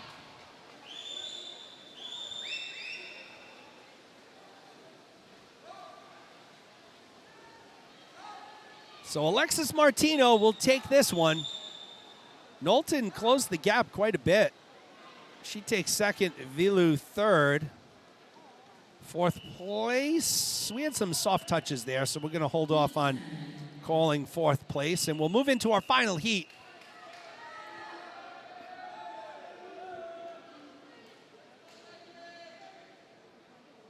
Heat 7 of 7.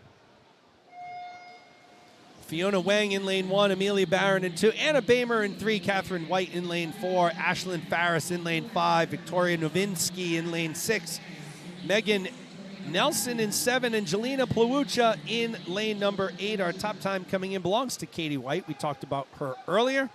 2:14.92. She had the fastest overall qualifying time. Again, those New England records are in the 2:10, 2:11 range, so we'll see what White can do.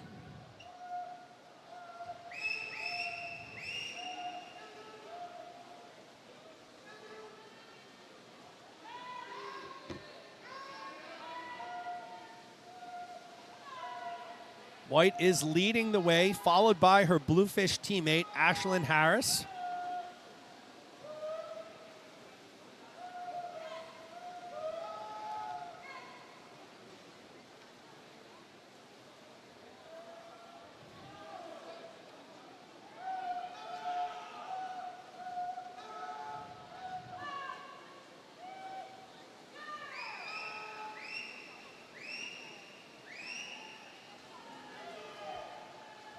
Katie White continuing to lead the way here this morning at the halfway mark. 104.25. She went out in a 30.72. 33.53. We'll track this 50 split here. I'm guessing in the 34s, and it is 34.86. Farris is 2 seconds behind. Anna Bamer, 6 seconds behind, rounding out the top 3 right now.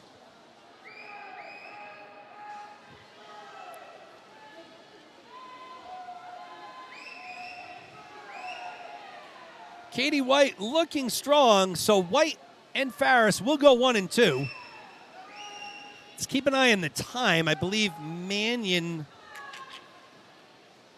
Martino was in the 2:15-16 range, so White goes 2:16-64, Farris 2:18-44.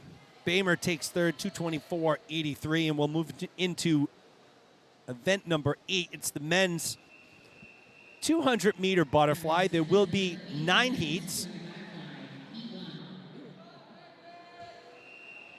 Zach Prue will be in lane 3. Ara Parsegian in lane 4. Jeffrey Kong in lane 5. Once again, for those of you just joining us, we're live at the 2022 New England Senior Championships, hosted by Gator Swim Club Seekonk at the Catherine Moran Coleman Aquatic Center here on the campus of Brown University. This is day 1, session 1 of the Senior Championships, one of the most prestigious championship events in New England swimming. We have swimmers from 12 all the way up to age 21 here with us. So big stretch, and when you really think about that, for a 12 For a 12 or a 13-year-old to be swimming against, let's call it, 16, 17, 18, 19, 20, 21-year-olds, pretty amazing feat.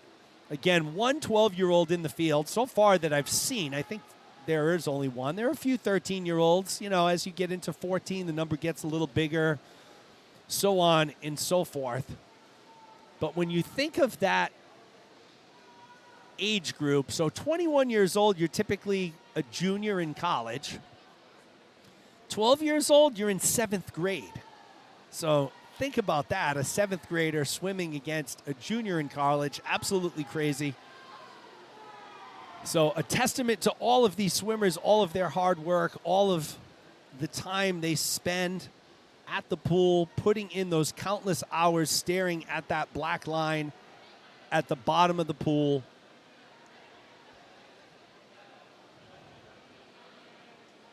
These three are tightly grouped up. Kong technically in first. Actually, now it's Parsegian. So Parsegian at the 150-meter mark has moved into first. Our always a top performer from Gator Swim Club North, 15 years old. He'll be battling Zach Prue, a 15-year-old from Rhode Island Aquatic Club, and Parsegian looks like he's getting pretty strong here through the final 25 meters.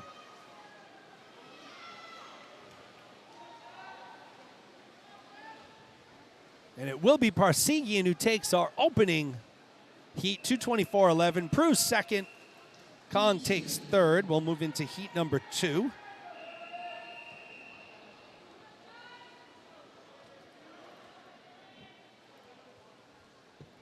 There are your lane assignments. Lane 8 is open. Peter Coleman in 1, Alex Lopes in 2. Actually, nope, there is no Alex Lopes in 2. Lane 2 is open. Arbery Hallage in lane 3. Josh McDonald in 4. Harry Feng in 5. Dylan Jewett in 6. Leandro Balin is in lane 7. He's a friend of the program. We've talked to Leo a few times in the past. So lanes 2 and 8 are open.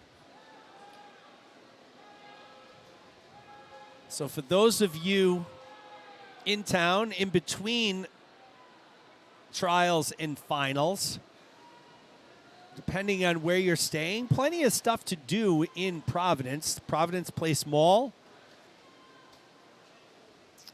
I'd say you can check out the downtown area. And the downtown area isn't bad, but there's really not a ton to see in the downtown area. There have been some new hotels popping up and such, but not a heck of a lot to see. You can go to Roger Williams Park Zoo, looking to burn some time in the afternoon, catch a movie. There is an IMAX theater, I believe, at Providence Place Mall, or there is a movie theater. Peter Coleman leading the way, followed by Harry Feng and Dylan Jewett. Again, plenty of dining options for you. But just an absolutely gorgeous day here on the east side of Providence. Peter Coleman continues to lead the way from Kingfish. Went out in a 29.63, 36.80, 38.04.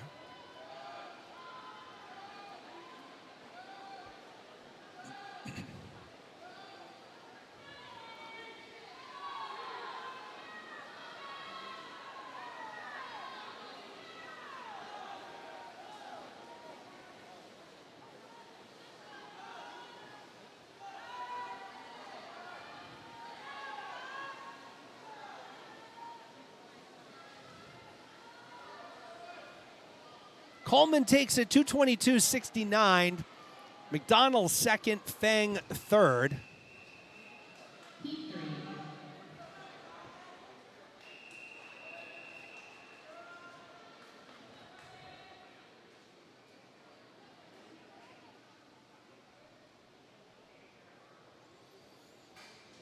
Heat 3 in the water. Lane 1 is open. We'll see Thomas Denton for the first time. Was talking to Tom's dad earlier this morning. Tom will be swimming at Washington and Lee University.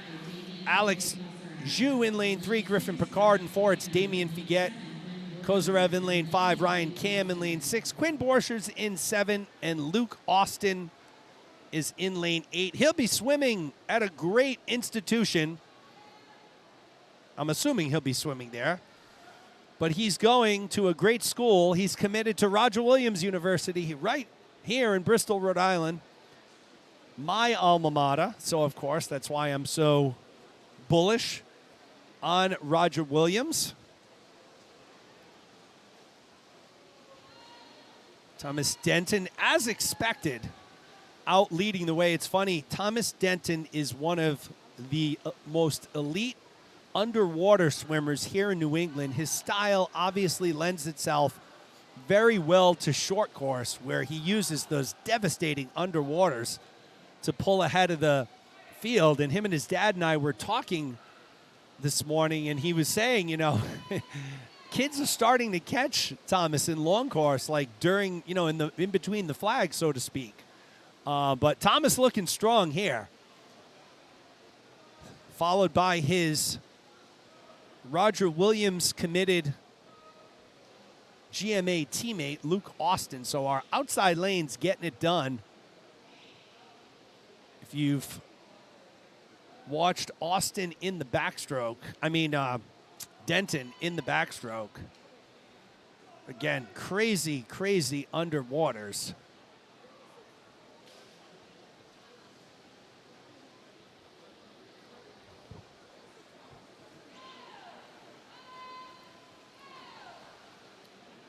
So it's Denton and Austin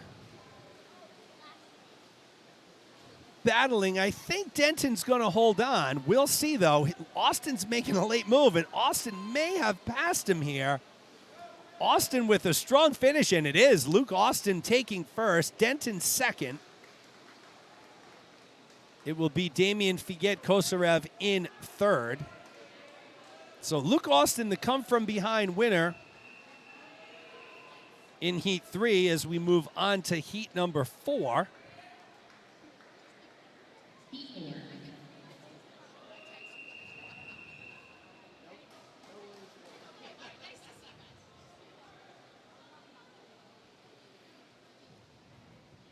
Looks like lane 4 will be open here. So we got an open lane 4. Raymond Whitaker in lane 1. William Kennedy in 2.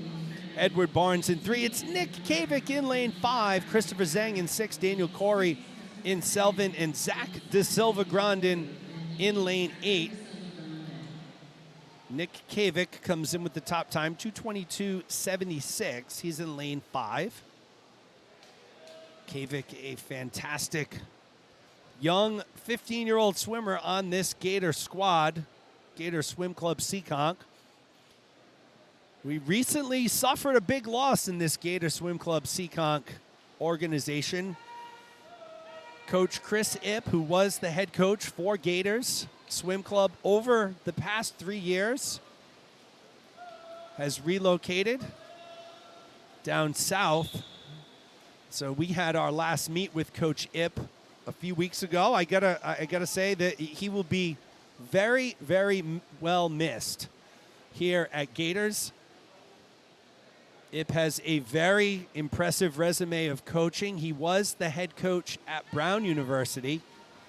And I'll tell you, when he came over to Gators, we were all riding high on Cloud 9 to get a caliber of coach as Coach Ipp. And our kids have learned so much from Coach Ipp over the past 3 years.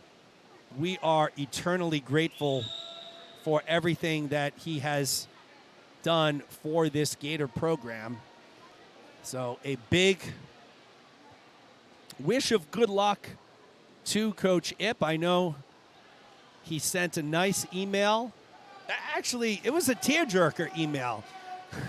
My daughter Addison was reading to my wife and I the outstanding email that he sent to the Gator team this week in preparation for seniors.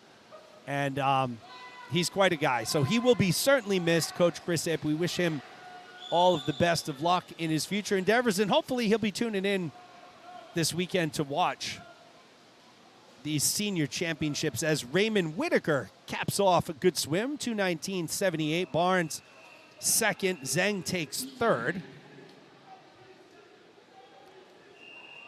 Moving up to take Coach Ibb's spot will be Brian Cameron. Brian is a longtime Gator coach. He was coaching the titanium and gold groups. He'll now move up and be the full-time platinum group head coach. Sean Bailey in lane 1. It's Evander Lanús in lane 2. Stepan Igniev in 3. Jacob Freeman in 4. Evan Allen in 5. It's Eric Nee in lane 6. Matthew Smith in 7. Cormac McKinney in lane 8. And I know there is a coach search going on for the Gator group for, I believe it's titanium and gold. So it should be interesting to see how that shakes out. But Ib has set up this program very well at the top end. Many of our swimmers are going on to swim at good colleges. He's set up a good foundation for Cameron to step in and just keep that ball rolling. Jacob Freeman in lane 4 leads the way. One thing that will be missed, and I don't know how many coaches do that, but for the 3 years Coach Ip was in his role, you could set your clock on it that on Sunday night, sometime between 5 and 8 o'clock, you would get an email called Words from the Mothership. Get it? Play on words, Mothership. And it would lay out for the parents and for the swimmers the practice schedule for the whole week. Not only what times practice were, but what they were going to do in the practice, preceded by a very nice, tailored, motivational message. And I'll tell you, our Gator families appreciated that email and all of that information, as did the swimmers. Again, Coach Ip was here 3+ years. So that's what, 160-something weeks, 170 weeks. And he did not miss one email on Sunday night. So we certainly always appreciated that. Eric Nee appreciates maybe the breakfast he had this morning, leading him from 5th at the 50, 2nd at the 100. He turned at 150 in first, and it will be Eric Nee from Bluefish with a strong second half, 2:17.73. Freeman takes second. Cormac McKinney will take third as we move into heat number 6.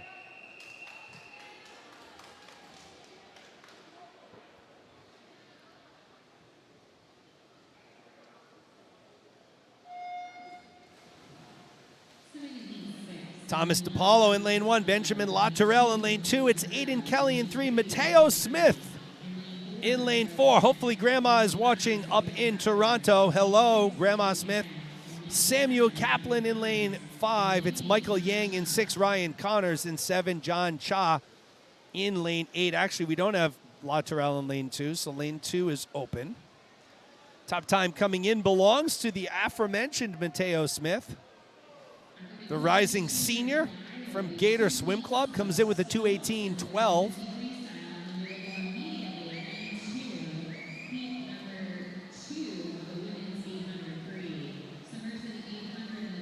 So again, I don't have updated results, but there will be a few swim-offs here this morning, so don't go anywhere even when the session ends, because there will be a couple swim-offs. I believe it's in the 50 free. Mateo Smith leading the way. He's 0.3 ahead of Kelly. A little over a second ahead of friend of the program, Ryan Connors. Very strong butterflyer from Attleboro High School, along with his twin brother, Ben.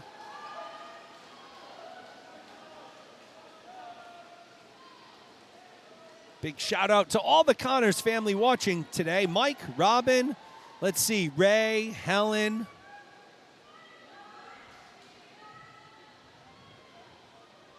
Connors are our vacation partners in New Hampshire in August. Looking forward to that.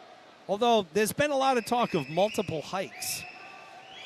I went on a hike last year. Whew. The big guy was in a little rough shape after that hike. Mateo Smith continuing to lead the way. Here comes Aiden Kelly.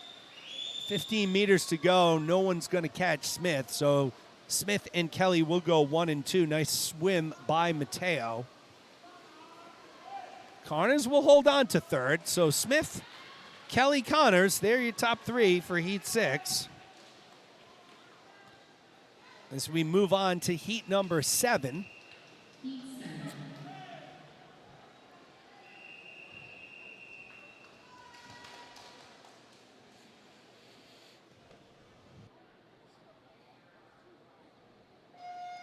Andrew Song in lane 1. Zach Parent in lane 2. It's friend of the program, David Savaznikov in lane 3. Thomas Hagar in 4. Alan Zhang in lane 5. It's Melson Javen Aquilano in lane 6. Aiden Malvey in 7. Ryan McFadden in lane 8. For those of you who know David Savaznikov, he joined me at age groups for short course up at WPI, helped me with the broadcasting. We had a little conversation this morning. He's not tapered for this meet. He's getting ready for futures. Hagar leading the way right now, followed by Zhang and Arquilano. Shapazhnikov, only a 14-year-old, but strikes a pretty imposing figure. Very big for his age. One of the top swimmers here in New England. Hagar leading the way, followed by Zhang and Arquilano at the halfway mark. 1:00:23 for Hagar. So that's a very familiar name. We saw Hagar dominate at the senior championships for short course.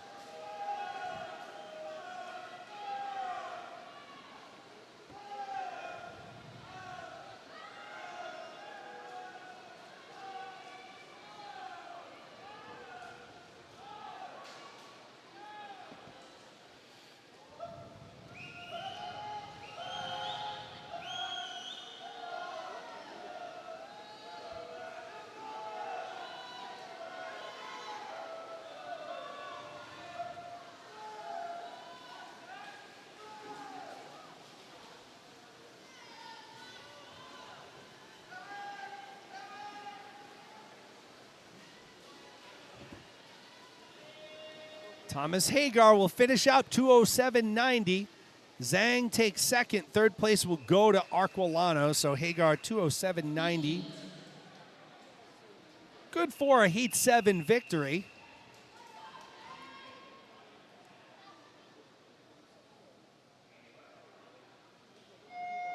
Heat 8 in the water.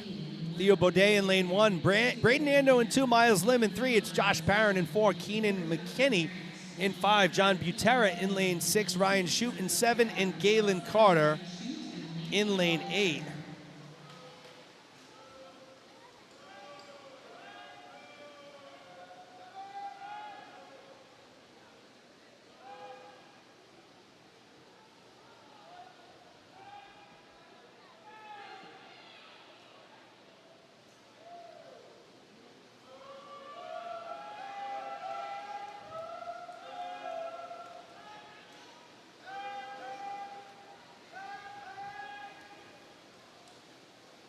John Butera was leading the way at the 50, followed by McKinney and Parent.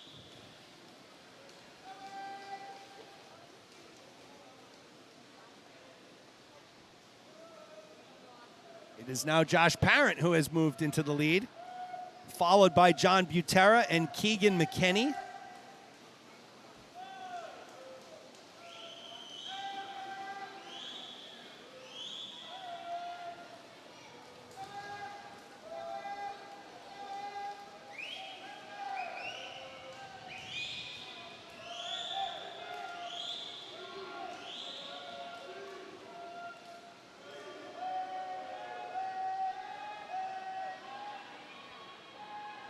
Parent continues his hold on the lead, followed by McKinney and Butera. So Josh Parent, one of the many Parent swimmers. We just saw Zach in the previous heat.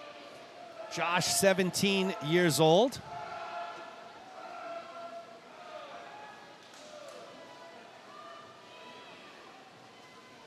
Very talented swim family. Saw Josh's father, Chris, this morning, and it will be Parent who takes it. 2:05.23 for Parent. McKenney takes second, 2:07.60. Third place was Butera. He had a soft touch on the wall.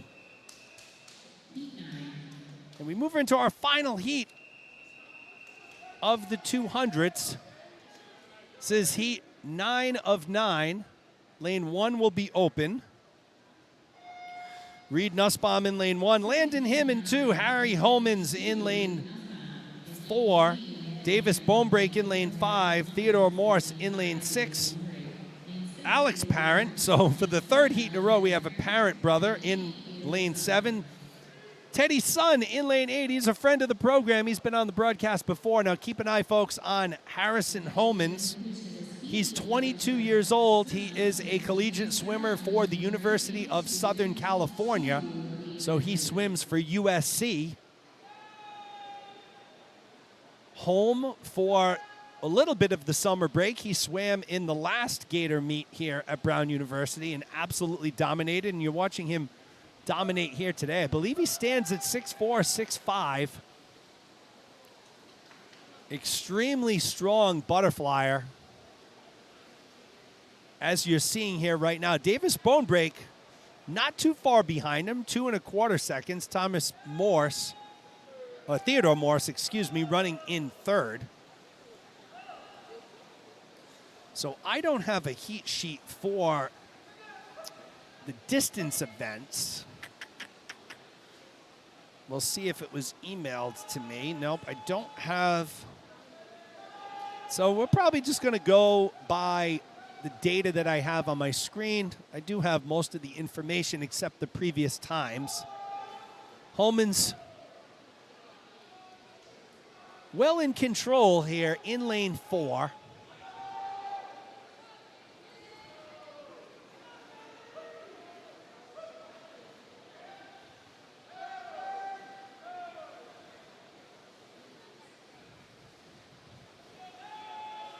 Homans will take this, our final heat. He'll be followed by Davis Bonebreak and Theodore Morse. Homans goes at 2:03.27.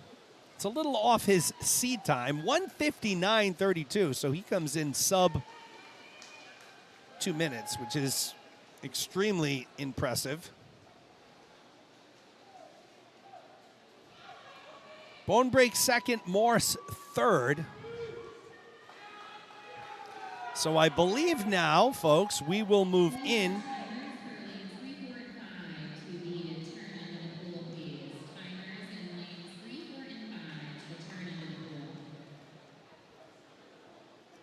All right, so here we go. We're starting our swim-offs, maybe?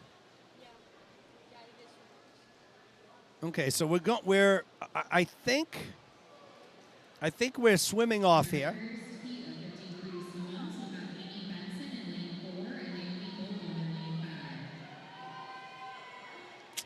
Okay, so I missed.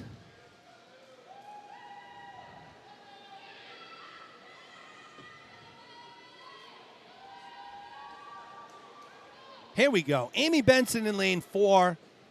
Naomi Bogholm in lane 5. So this is a 50 free swim off. I believe both of these young ladies tied for 8th place. So we'll see who is in the A final and who is in the B final. Let me just try and confirm that quick.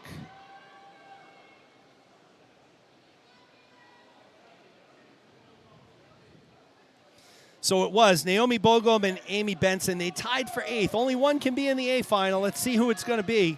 Amy Benson will be in lane 4 from Solo. Naomi Bogholm in lane 5 from Charles River Aquatics.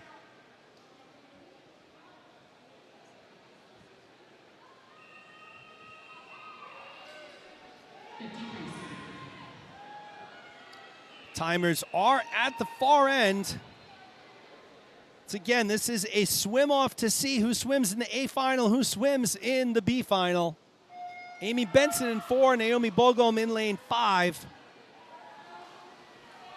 It was Bogom with the stronger start. Here comes Benson, though.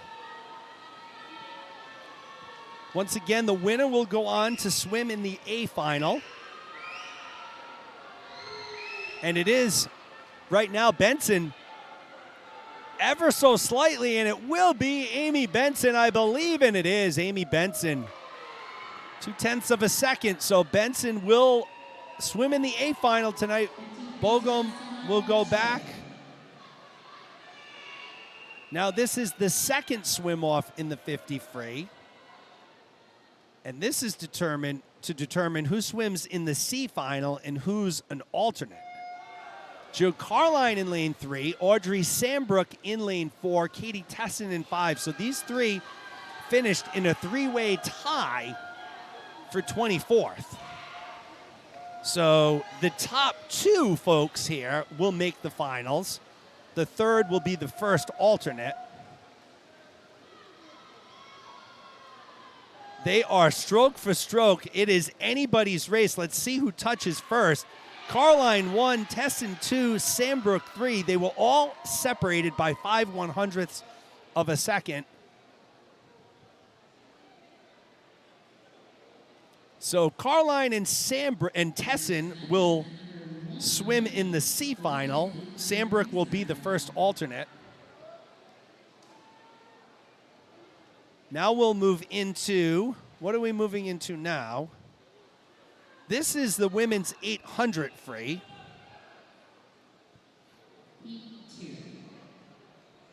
So no more swim-offs.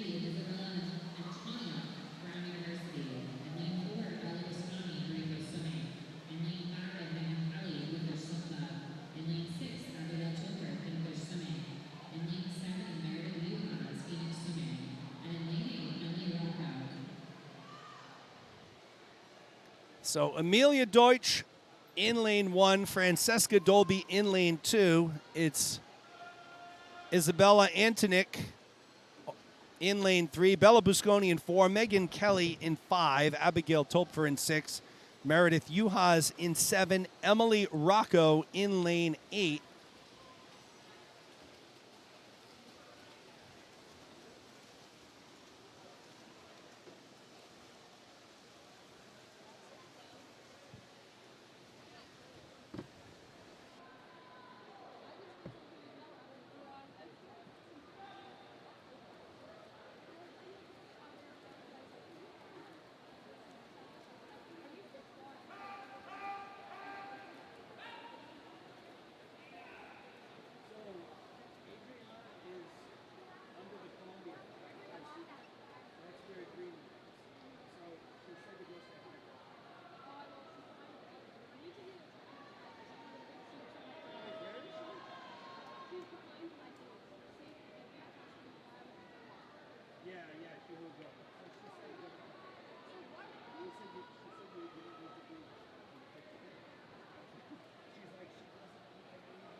Meredith Uhas continues to lead the way in lane 7 from Phoenix. We're through 200 meters. 600 to go. That makes me tired just talking about that. I'm sorry I went a little quiet there for a second. I had a visit from my daughter, Addison, who swam this morning in the 1 back and 50 free. Swimming in some relays tonight, so be an exciting evening for her and her Gator Seekonk teammates. Meredith Uhas continuing to lead the way. She's 2 seconds ahead of Bella Busconi in lane 4. Almost 3 seconds ahead of Abigail Topfer in lane 6. Uhas went out in a 31-1, followed that up with a 34-8, 35-1, 34-9, 35-2, 35-5. So very consistent, holding those 34 highs, 35 low and mids. Swimming in lane 7.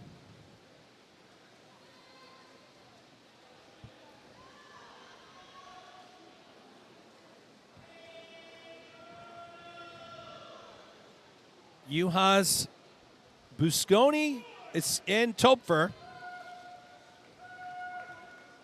They are your top 3.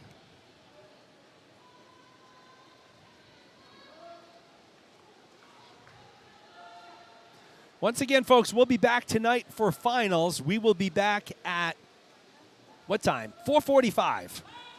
4:45, we'll be here for finals. We hope that you are all with us to join us.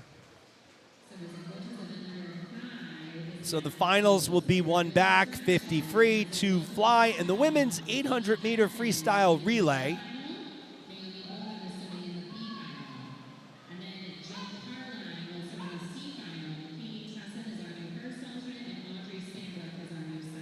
So just some announcements now going out around the results of those swim-offs, which we already told you. If you want to check them out even further, you can check Meet Mobile.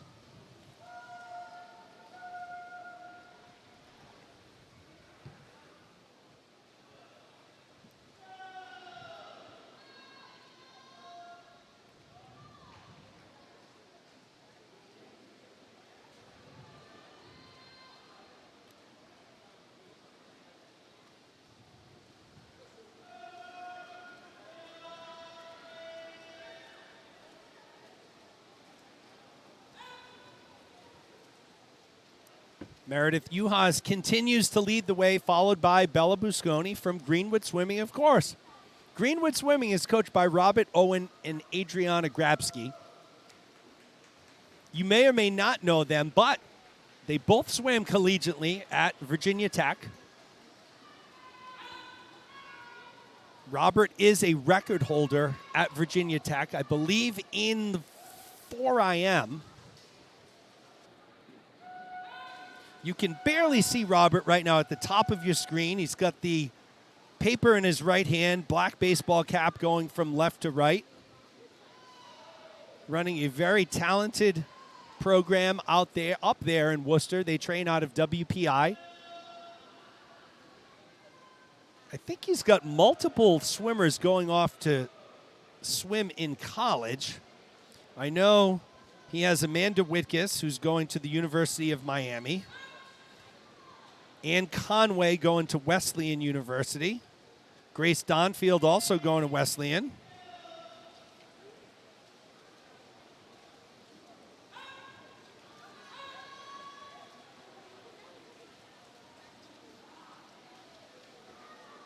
And, of course, Amanda Whitkus going to the University of Miami, the Hurricanes.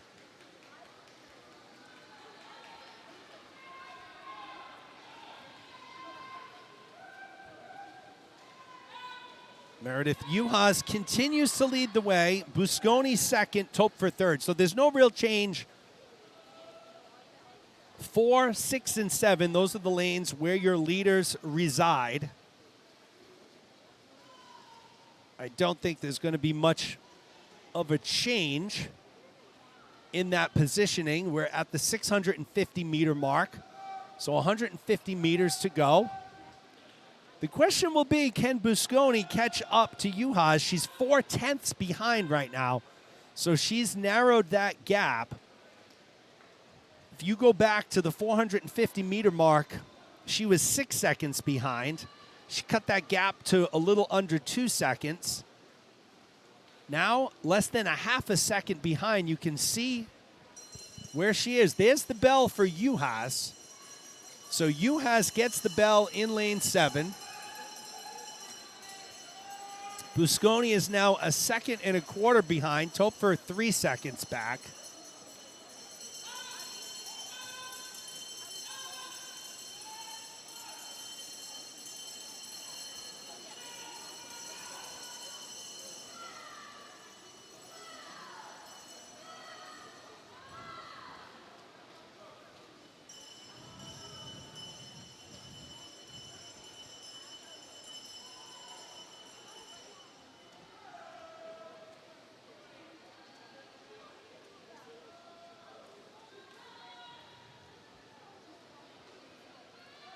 Juhas continues to hold onto the lead.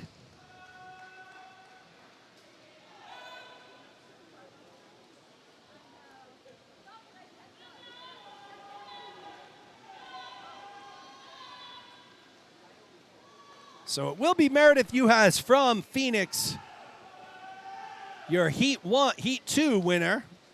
It's actually the first heat. It is labeled Heat 2, but this was the first heat, right, Avery? Yeah. So they're saying it was Heat 2, but it's really Heat 1. Juhas first, Busconi second, Topfer third. So it looks like there's only one heat of girls, one heat of boys.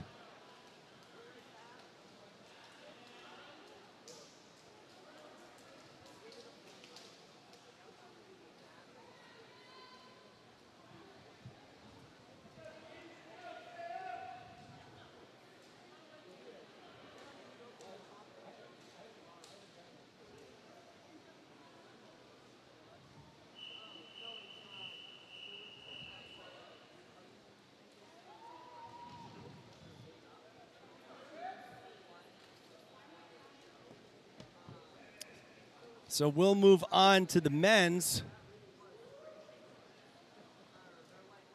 800 free.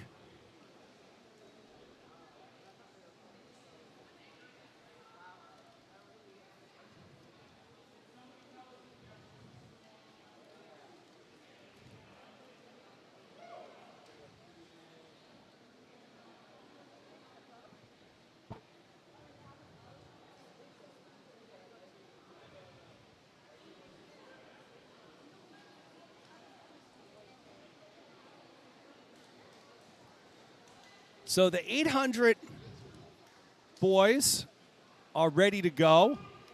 800 girls have cleared the pool.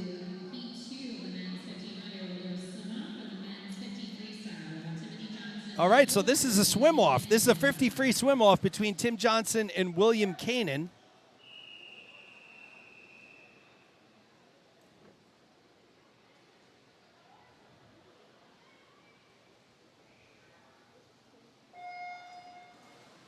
So this is to see who is the first alternate and who is the second alternate. So they were both tied for 25th.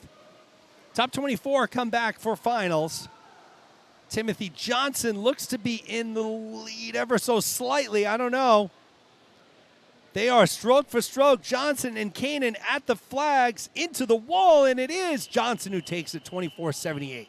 So Johnson will be first alternate, Kanan second alternate.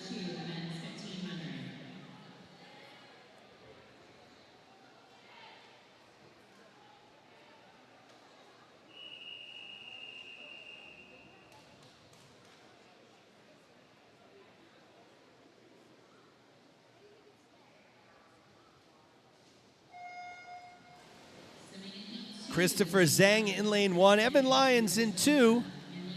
It's Keith Hartman in lane 3, Thomas Powers Hammond in lane 4, Mateo Smith in 5, Samuel Kaplan in 6, Eric Nee in 7, and Andrew Song in lane 8.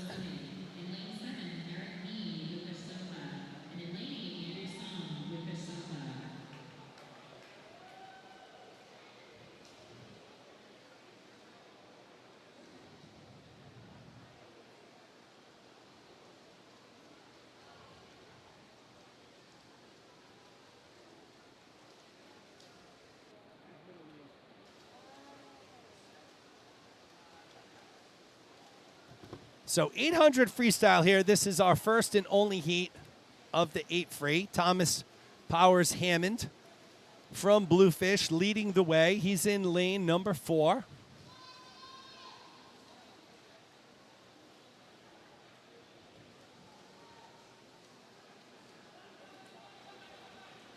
Evan Lyons running in second. It's Keith Hartman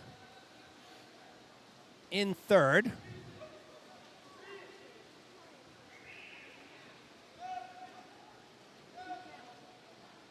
Hartman has a pretty interesting backstory here. Father is a University of Florida graduate. Mother is a University of Virginia Cavalier. And Keith himself is involved in this project. Now, I don't know a ton about it. I don't have anything in front of me, but he's involved in this project saving turtles down here in Rhode Island, terrapin turtles. I guess they're like an endangered turtle species. And I believe him and his group so far this season have saved 157 turtles. So pretty amazing feel-good story there for Keith Hartman in lane number 3 from Gator Swim Club Seekonk.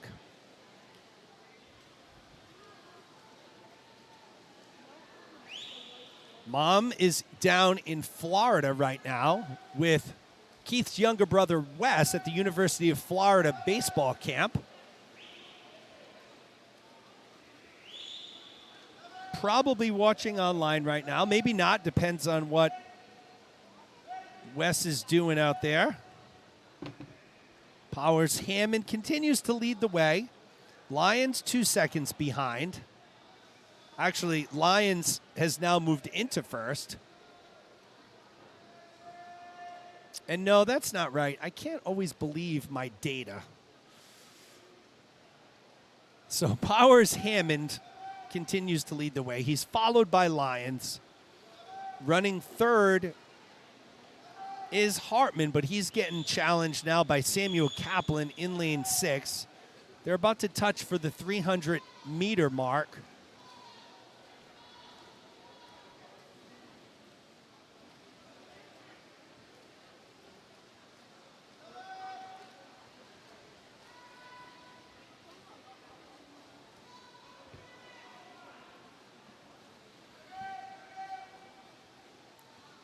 Powers Hammond followed by Lyons. It is now Kaplan who has moved into third. Hartman drops down to fourth.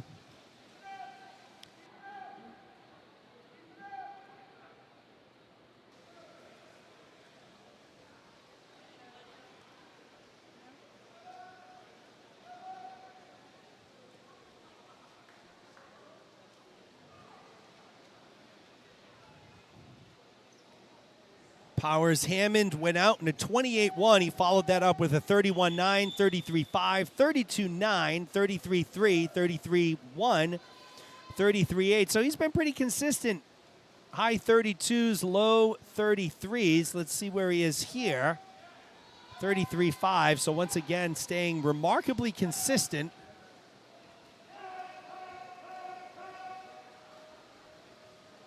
Powers Hammond in lane 4, Evan Lyons in lane 2.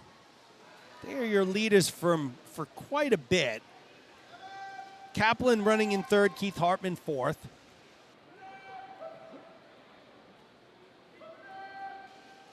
Once again, we'll be back at 4:45 tonight for our final session.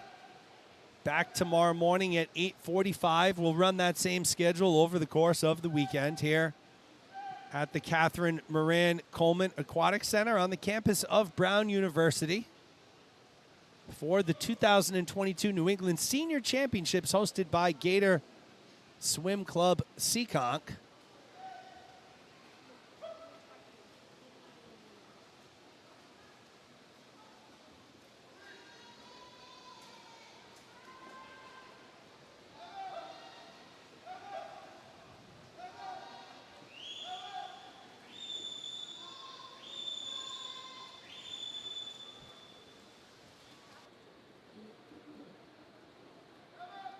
Powers Hammond, Evan Lyons continue their stranglehold on the top two spots.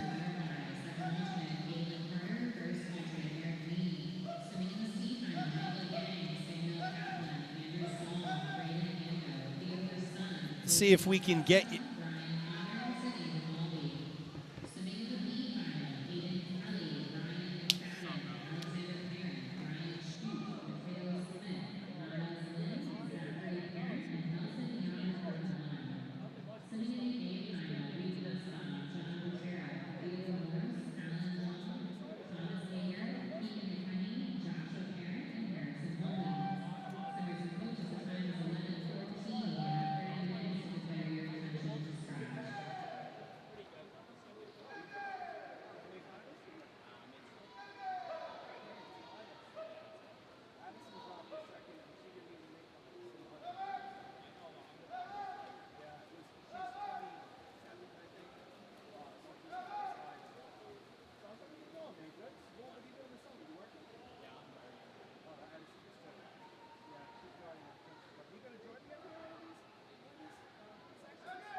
Thomas Powers Hammond continues to lead the way, followed by Evan Lyons. Samuel Kaplan was just joined up here for a quick moment by Teddy Sun from the Amherst Tritons.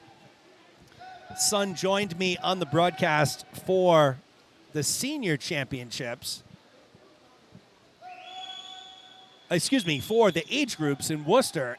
So we just made a deal. If he doesn't make finals on any days, he's going to come up and do some color commentary with me.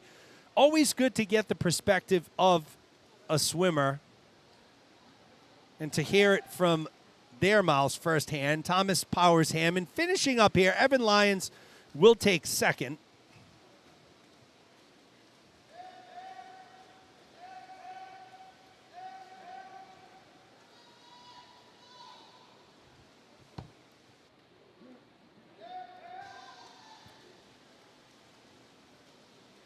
And, you know, I jumped the gun a little bit here. I said he'll finish up because I totally mistook the fact that this is the 1500. I thought there would be two heats of the 800. This is our final event of the morning. And I should have known better as I look in the stands. Everybody almost gone except parents and friends of kids that are swimming right now. Thomas Powers Hammond continuing to lead the way. He's followed by Evan Lyons. Samuel Kaplan is now in third. So more than halfway through this 1500 free. Once again, our last event of the morning here at the Catherine Moran Coleman Aquatic Center on the campus of Brown University.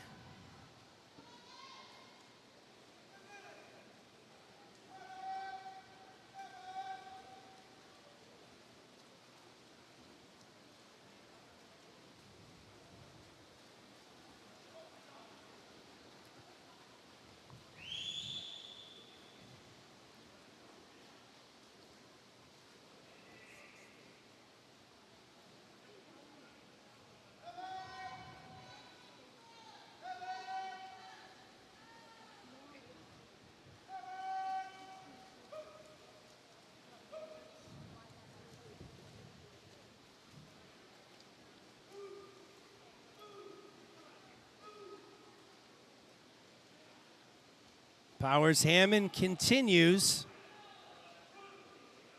leading the way.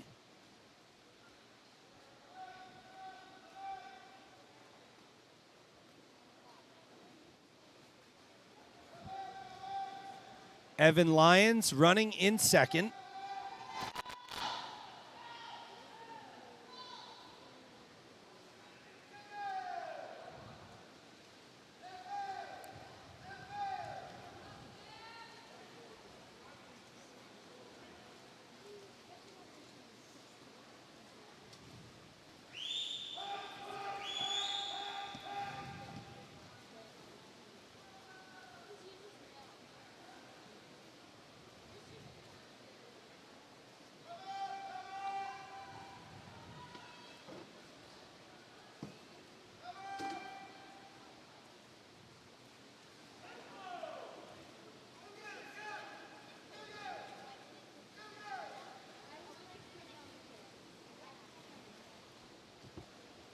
Powers Hammond continuing to put up impressive split times. He's been pretty consistent in the 34s and 35s, 34-1, 35-0. The 1,000 and 1050 split times.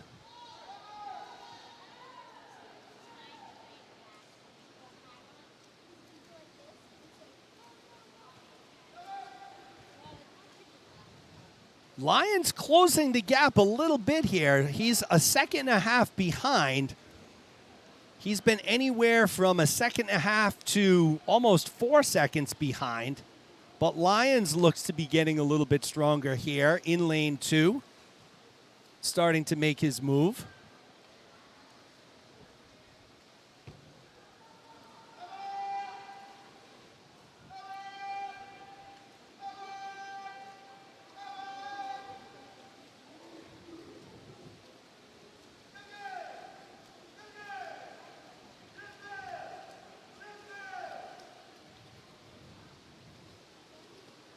Lyons continuing to narrow the gap.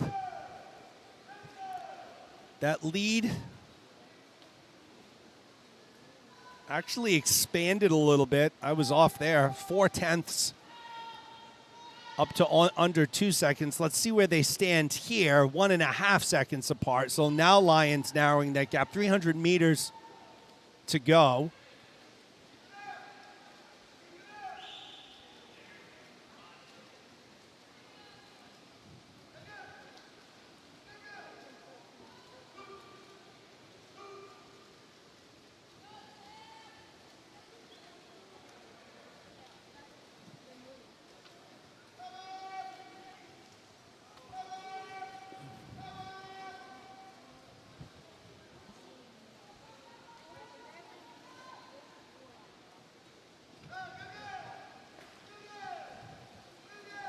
Powers Hammond continues to be in the lead. They're approaching the 1,300 meter mark. He's still holding on to that lead over Lyons. It's up to about 2 seconds.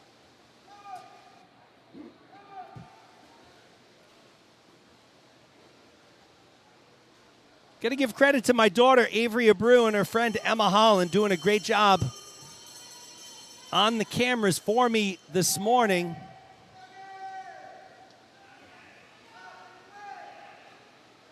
So the bell rang, and the bell rang early, which is a problem. It is not the end, so an overzealous bell ringer in lane 2.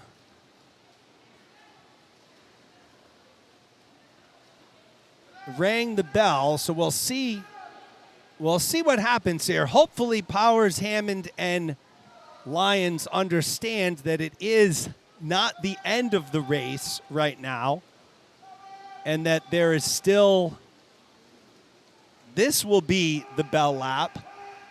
So hopefully they understand that.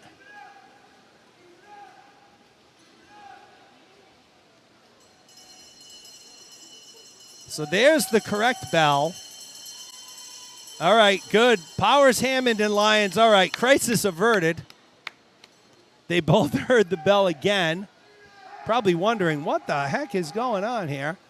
But Powers, Hammond continues to lead the way. He's followed by Evan Lyons. So the Bluefish teammates are 1 and 2.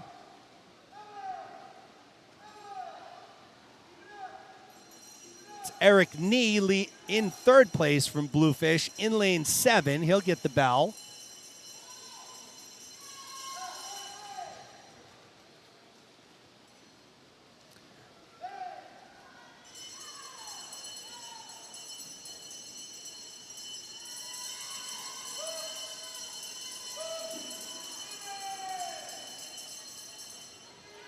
Keith Hartman will get the bell.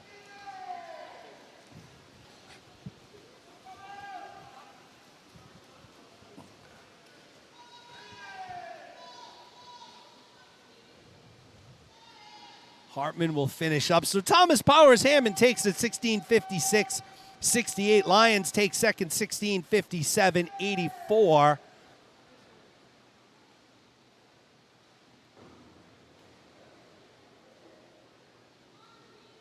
It will be Eric Nee in lane 7 who will take third. Samuel Kaplan in lane 6 will take fourth.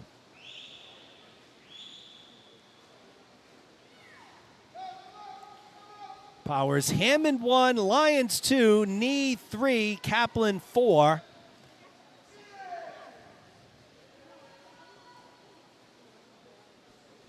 To cap out, actually we have one more heat. We do have the girls 1500. The women's 1500 coming up next. Thought this was the last heat. See, this is what happens when they don't give me a distance heat sheet. I don't know what's going on.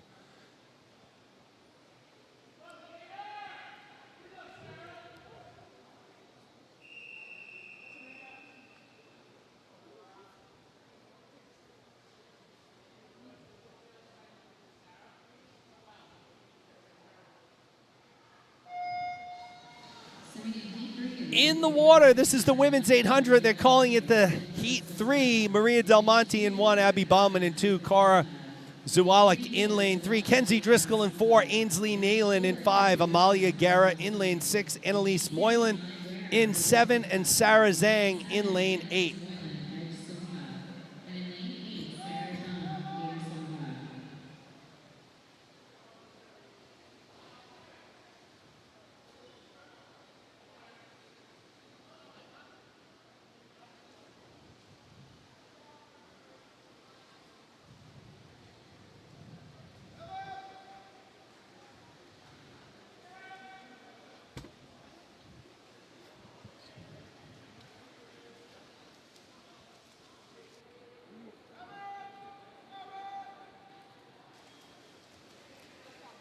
This, I believe, is the final race of the morning. The women's 800 free. I believe it's the last race. Maybe then it'll be the women's 1500, so maybe not. I'm getting confused and lost. But it's okay. Abby Bauman is not confused, nor is she lost. Bauman leading the way.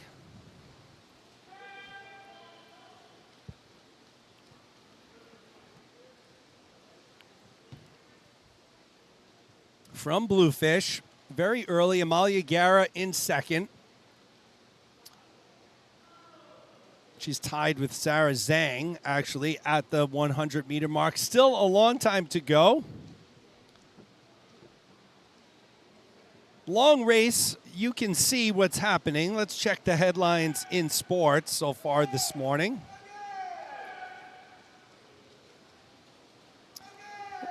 I don't know if any of you are big golf fans out there, but over the past few months, there's been this big story in the news with the Saudi Arabian-backed LIV Golf Tour and many PGA Tour players defecting over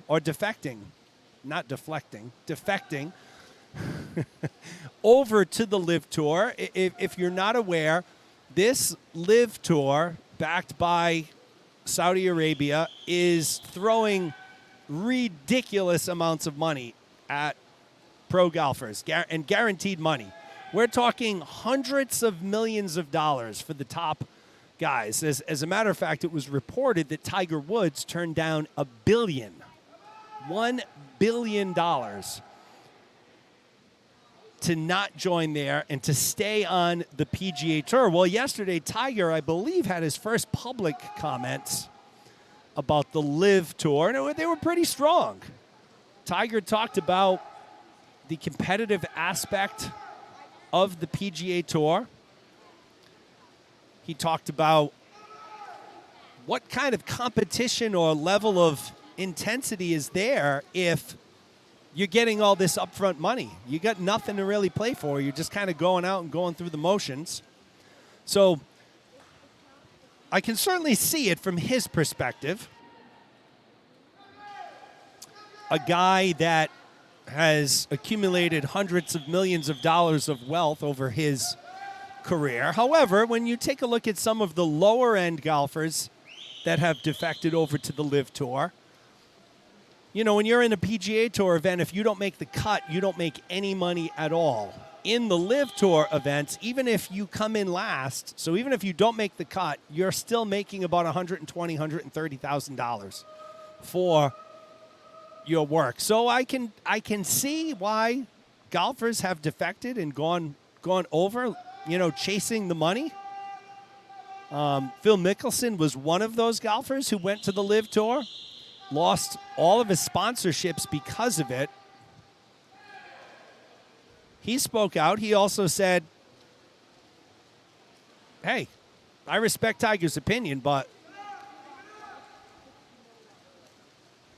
you know, for me, this was the way to go. So, pretty interesting story in the world of sports. If you haven't checked it out, check it out. Abby Bauman still leading Del Monte here by a little under 3.5 seconds. Sarah Zhang running in third.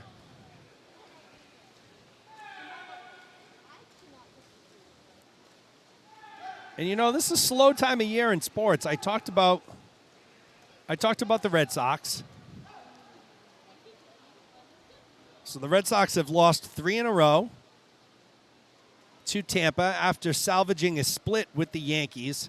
They stand 47-42, 5 games above 500, 15 and a half games behind the American League East leading New York Yankees. Think about that, 15 and a half game lead, not even at the All-Star break yet. Principal owner John Henry came out yesterday with some public comments talking about how the team was in quote-unquote building mode.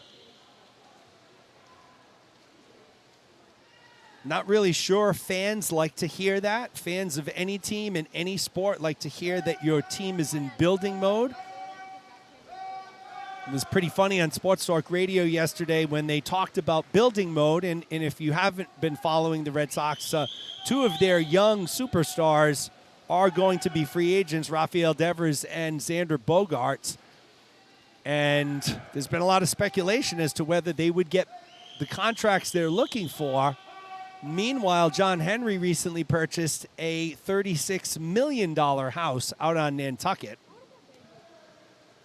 So always something to talk about in Boston sports, as all of you know, or most of you. I know we get a big audience from non-New England.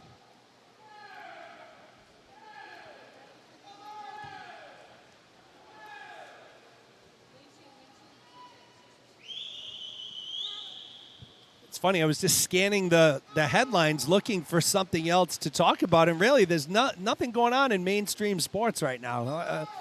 Like I said, we do have the All-Star break coming up in baseball. Training camp will start in a few weeks for the NFL. Should be a very interesting year for the New England Patriots. Been sort of quiet this offseason. They did acquire wide receiver Devontae Parker from the Dolphins, so it should be interesting to see Mac Jones in his second year. Chemistry he can develop with Parker quickly. What's the running game going to look like? Damian Harris, Ramondre Stevenson, among others. Can Kendrick Bourne build on the year he had last year? Can Nelson Aguilar step up and do what they brought him in here to do, which is to spread the field and get open for the deep ball? Should be interesting. Should be very, very interesting as the NFL season will kick off in just a couple months. Really, when you take a look at I think it's the end of August, first week of September. There's the bell.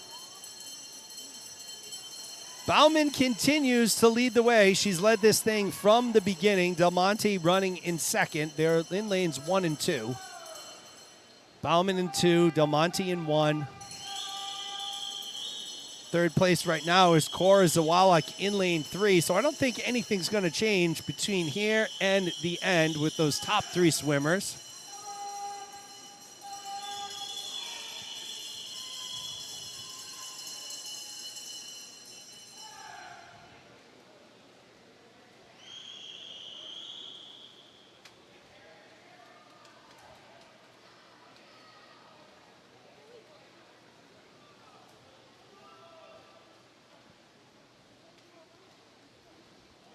Bauman will put the finishing touches on her morning.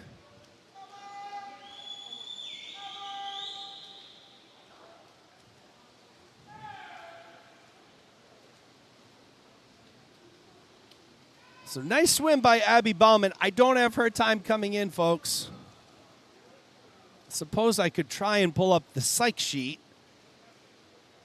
Bauman 9:35.47. Del Monte takes second, 9:38.80.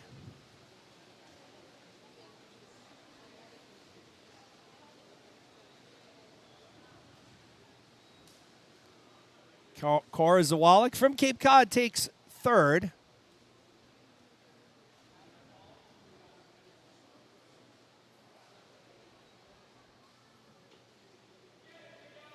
So I think now we will move into our final heat.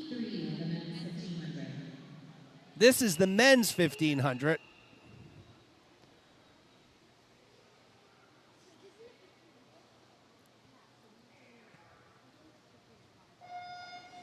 Evan Hong in lane 1, Liam Jordan in lane 2, it's Nick Kavik in lane 3, Daniel Vonner in lane 4, Ryan Kornacki in 5, Matthew Church in lane 6 and lane 7, it's Theodore Batmaka from Phoenix.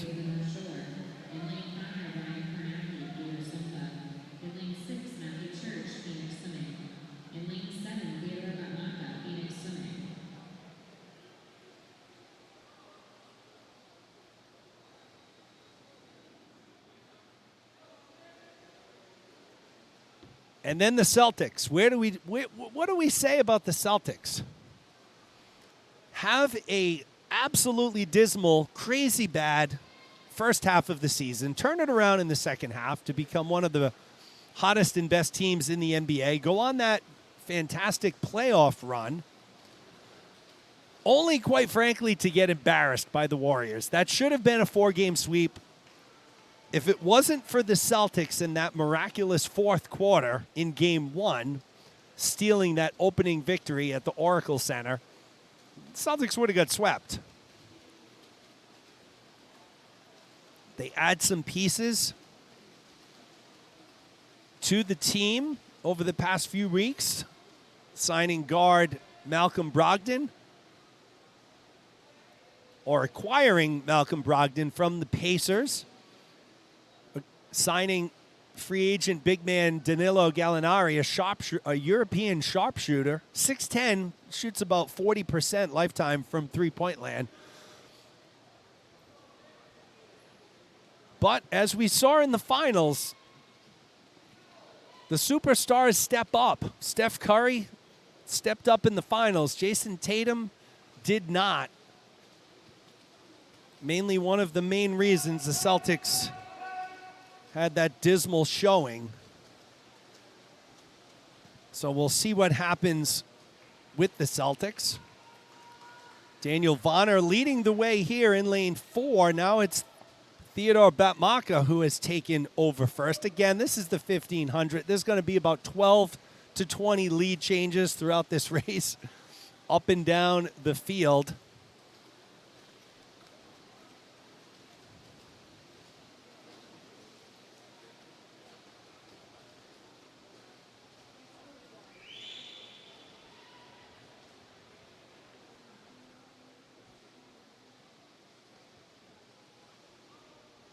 So we covered basically all of the major New England sports, with the exception of the Bruins. Actually, I'm not a hockey guy, so I will not pretend to know hockey like I know football, basketball, or baseball.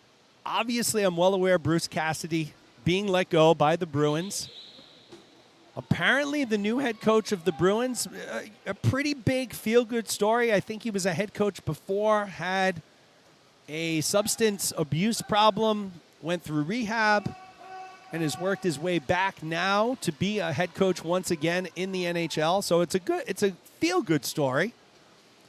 I honestly don't know much about the free agents. I know I was David Krejci, and I don't know. I just can't speak enough on hockey. It's hockey for me. As far as the New England sports stack, for me, it goes Patriots, Celtics, Red Sox, Bruins, and really Patriots, Celtics, Red Sox are really 1, A, B, and C. Bruins are definitely a number 2. So don't know a ton about hockey, don't follow hockey much. Theodore Batmaka continues to lead the way. Voner 2 seconds behind. Kornacki 3 seconds behind. But I'll tell you when I do pay attention to hockey, it's when the playoffs come on. When the playoffs start, I will agree with many hockey purists that there isn't much better than playoff hockey. The atmosphere, the intensity is second to none. So, when the playoffs start, if the Bruins are in it, I'm definitely paying attention. If the Bruins aren't in it, sort of paying attention, not so much.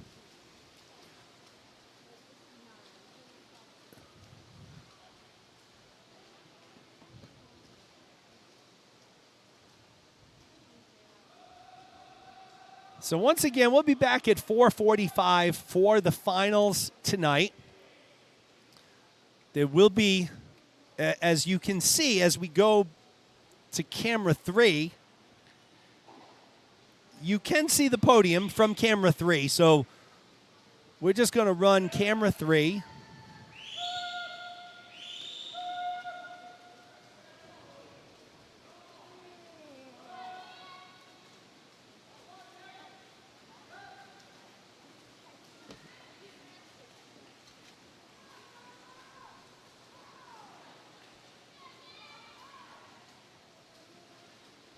We're going to try and get tied in to the audio.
Botmaka continues to lead the way. He's followed by Daniel Vonner.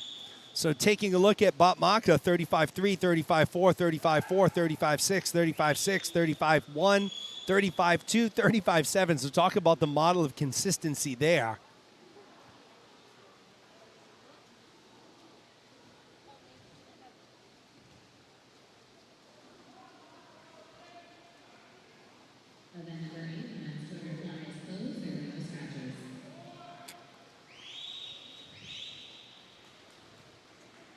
Again, we're going to try and get tied in to the house audio here. Especially for tonight, for seniors, it helps with the announcements. I don't know if we'll be able to, but we'll check it out. Hopefully there's some sort of an output. I have almost every cord imaginable that we could need.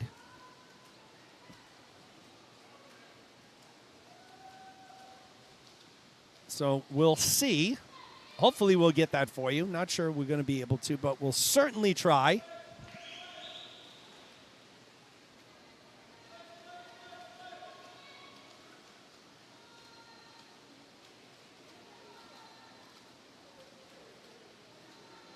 Botmaka continues to lead the way. Vonner's right there with him, though. So Botmaka's in 7, and I think Vonner is now taken over the lead, and he has. So at the 750-meter mark, we have a changing of the guard. Daniel Vonner from YMCA of the North Shore leads the way by a half a second over Theodore Botmaka from Phoenix. So a little bit of a changing of the guard here in lanes 4 and 7.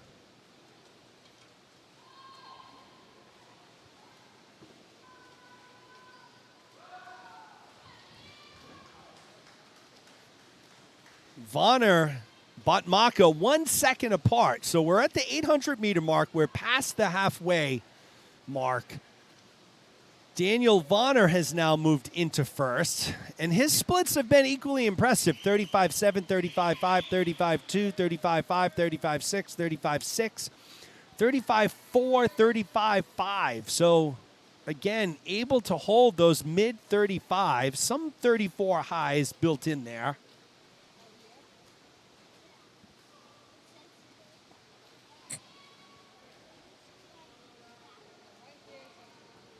Brown University is now turned into a ghost town. I think there's, let's count the fans in the stands. 1, 2, 3, 4, 5, 6, 7, 8. 8.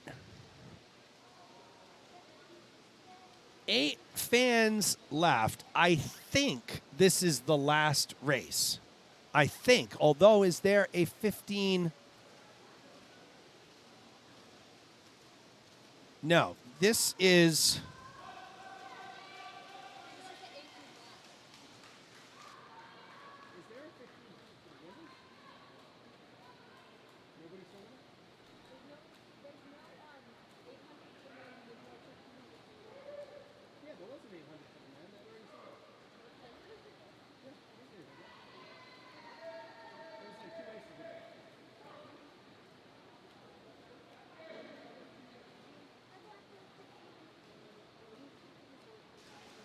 Vonner continues his lead, 2.5 seconds ahead of Botmaka from Phoenix.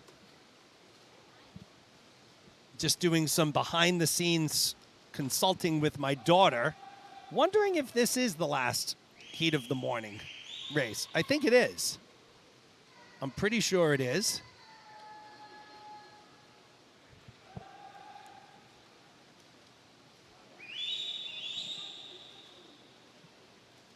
And when you really look at the changing of the guard here, through this first half of the race, it was Botmaka from Phoenix in control, leading the way. Now take a look at what Daniel Vonner has done.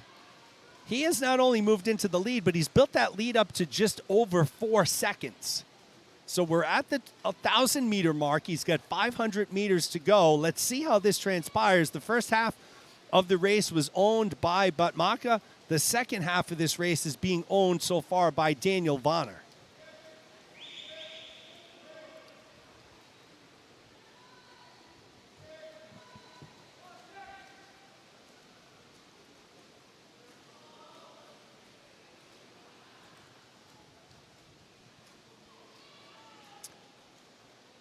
For those of you listening, and for those of you who have children, and there's probably not many people left.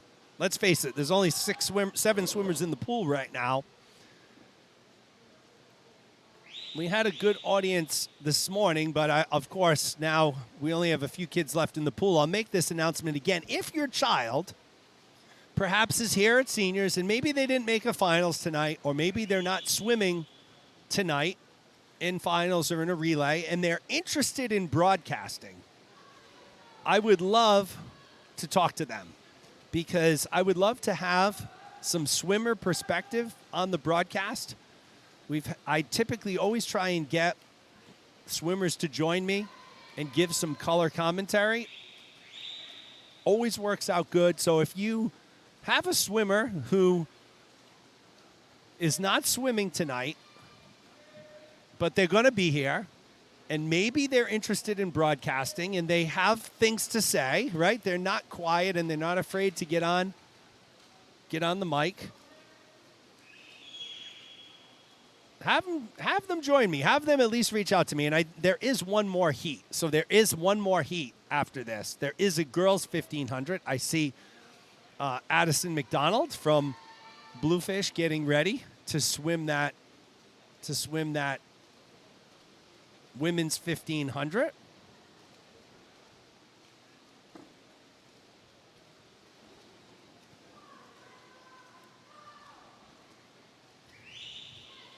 Daniel Vonner continues to hold on to that lead at the 1,200 meter mark. So 300 meters left for him. Batmaka continues in second.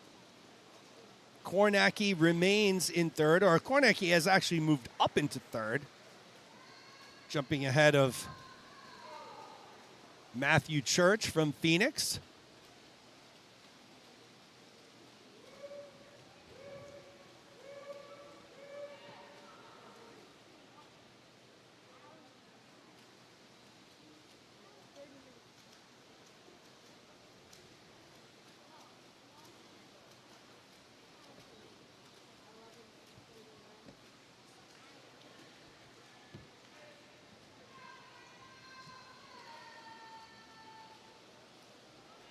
Vanna continues in the lead and putting some space between him and Theodore Batmaka in lane 7 from Phoenix. So again, we saw Batmaka control the first half of this race. Daniel Vonner has controlled the second half of the race. 200 meters to go here in this 1500.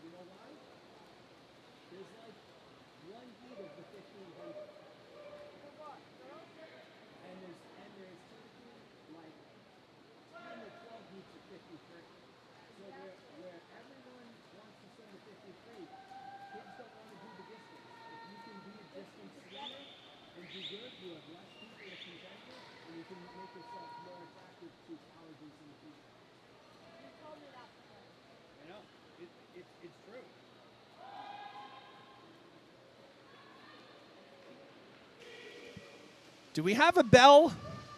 There's the bell for Dan Vonner. So great race here for Vonner.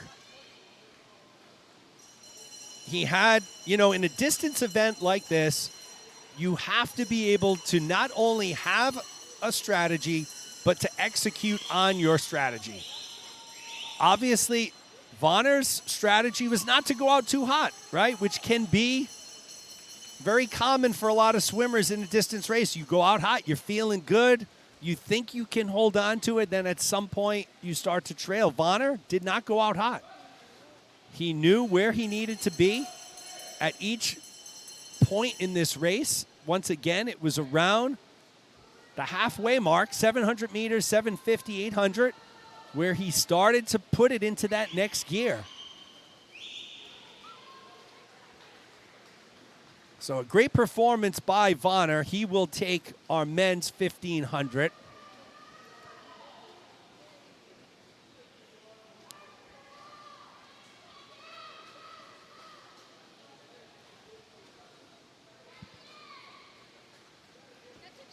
(17:33.89) the time for Vonner. Botmaka will take second, but Kornacki he made a really late push. Kornacki finishes third. Vonner, Botmaka, Kornacki, 1, 2, 3. And only now will we move into, I believe, what will be our final event of the morning. I know I've said that 5 or 6 times, I feel, but it is the women's 1500. I see Addison McDonald from Bluefish. I see McKenna Murray from CRA.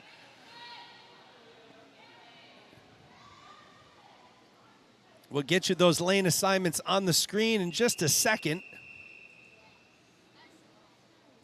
There they are. Gabby Harding in lane 3, Addison McDonald in 4, McKenna Murray in 5, Claire Mosher in lane 6. This is the women's 800 free. Now I'm wondering if there is a women's 1500 free. I think there is, so this might not be the last race.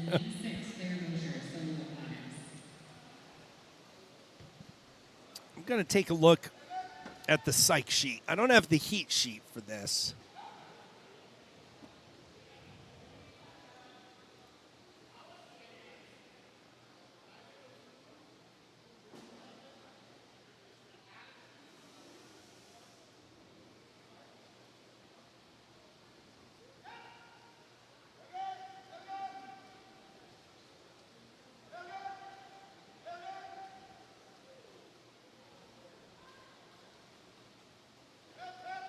So it doesn't look like there is.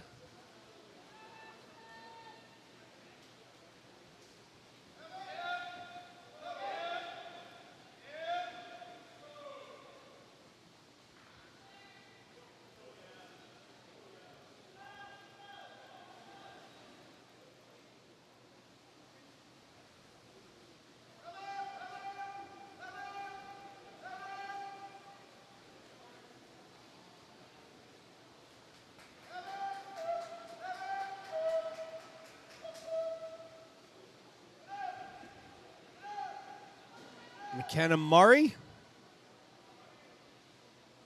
leading the way through 100. I believe she's 15 years old from Charles River, maybe 16. Let's see if I can find her on the heat sheet. She's 17, actually, so I'm way off. McKenna Murray, the 17-year-old from Charles River.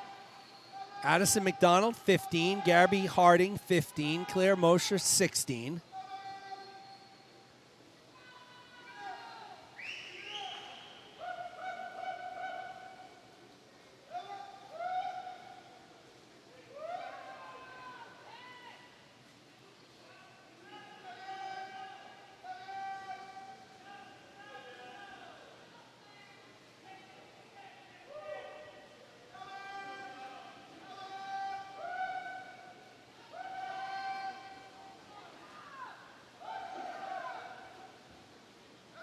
Gabby Harding in lane 3, Addison McDonald in 4, McKenna Murray in 5, Claire Mosher in lane 6. This is the women's 800 free. Once again, we'll be back at 4:45 this afternoon. It will be our final session. Those should move pretty fast. All of these sessions typically move pretty fast, right? We're approaching 3 hours right now, so this session will be just over 3 hours. Just over, as we're at the 250-meter mark right now.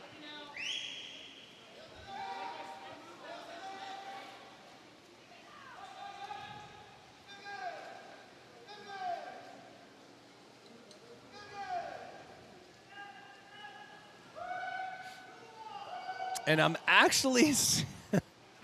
I don't want to jinx this, And it's actually become quite funny because I don't have a heat sheet, so I don't know what's going on. But I do see some different parents walking down to the deck. So there may actually be one more heat to go here today. of maybe the 1500. I don't know. I've completely lost my mind on this.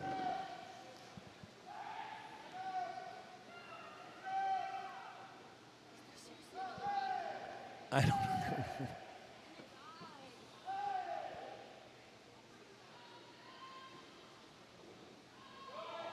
And I do think there is another heat because I do see some boys putting their swim caps on and heading to the blocks. So maybe this is the another men's 800 heat.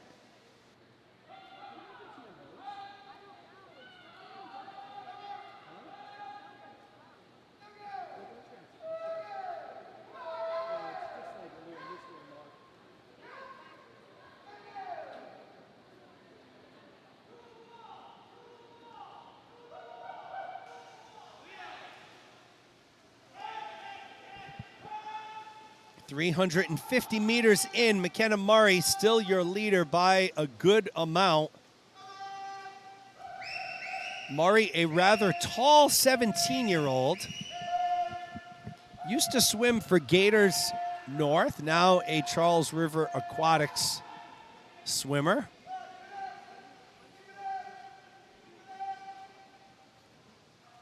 As I look outside, it's gotten a little cloudy here in Providence.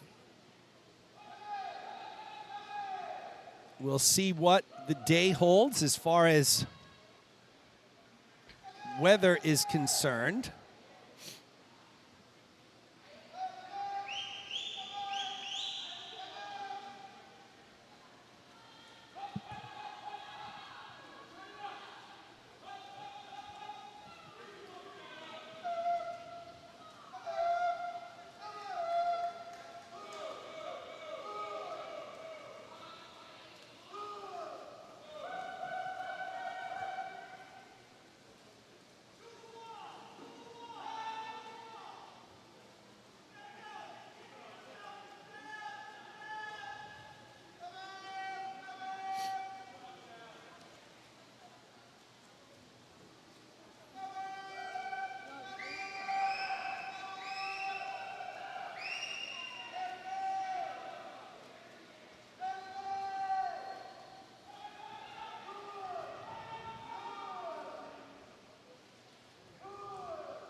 Kenna Murray continuing to lead the way more than halfway through.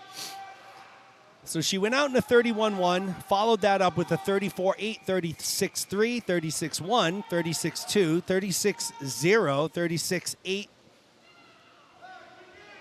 And then we have some conflicting data points here, so we'll see how she makes out at the turn down here. But McKenna Murray has this one in her back pocket.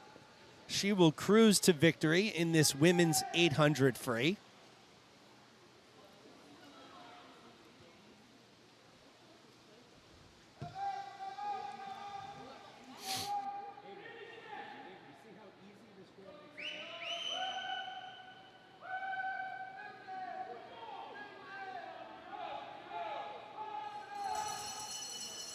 There's the bell for McKenna Murray from Charles River.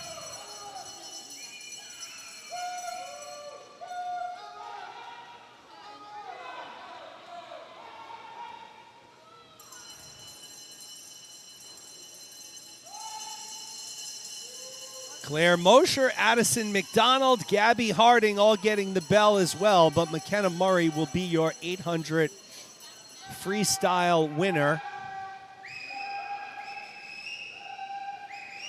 Very nice swim from Murray. You know, you always, two of the most interesting strokes in events are backstroke and freestyle, distance freestyle. Those distance freestylers and backstrokers, they make it look effortless, almost like they're not even trying. And that's really when you look at McKenna Murray and her stroke pattern, her cadence, it literally looks like she's just out for a Sunday swim. And I'll tell you, she's doing anything but. What a great performance here by McKenna Murray, 17 years old from Charles River. She will be your 800 freestyle winner. We did not have touch pads working on that, so good thing we have the timers. She may have had a soft touch. 9:46.83 is not her time. Her time was a little bit faster than that. She did have a soft touch. Claire Mosher. So touch pads having a rough time of it. They got tired, I think. The touch pads got tired.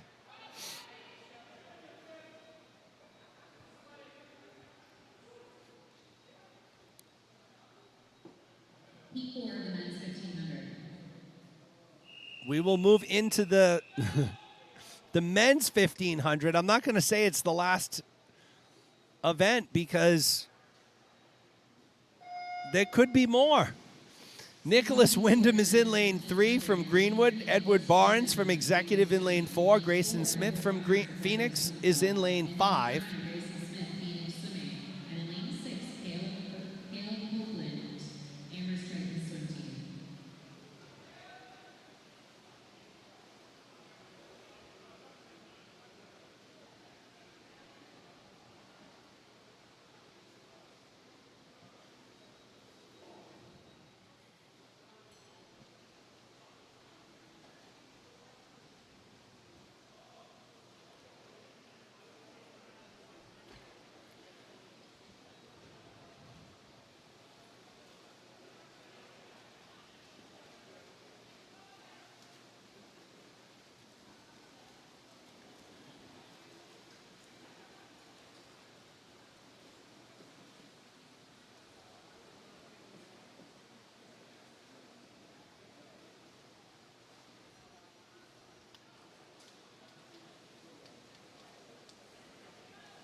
Grayson Smith from Phoenix in lane 5 continuing to lead the way.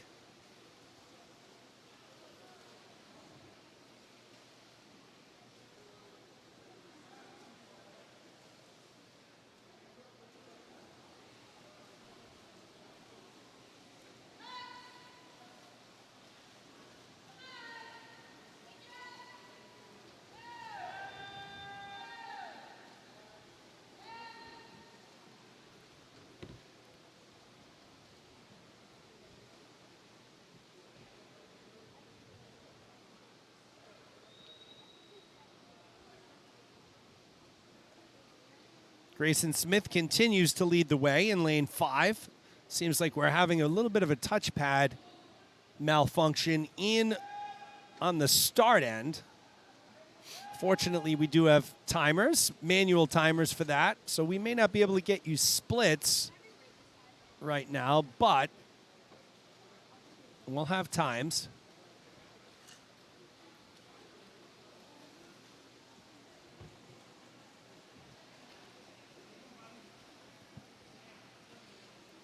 Grayson Smith continuing to lead the way from Phoenix.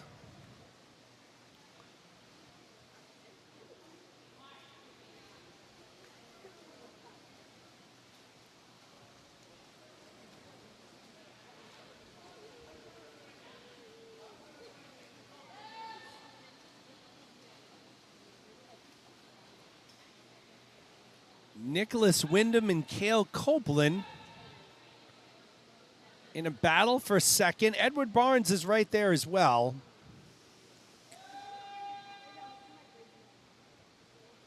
In what I believe is the final event of the morning. I think I've set a record. I may have thought the last 4 to 5 races were the final races. And again, I don't want to sound uneducated, but what happened was I wasn't given a heat sheet. I don't have a heat sheet for the distance events. Actually, you know what? Wake up, Jeremy. I think I can find that in Meet Mobile. Let's see.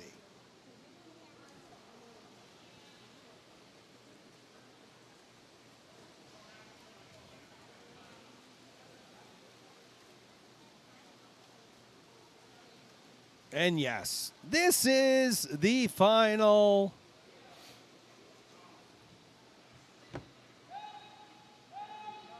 event of the morning.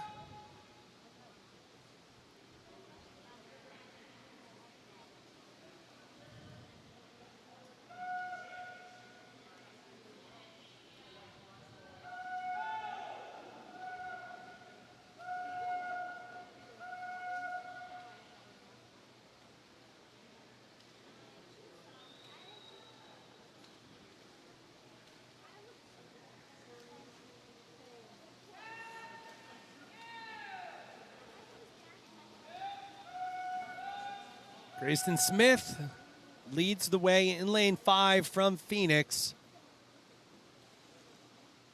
Looks like we get those touchpads working again on the start end.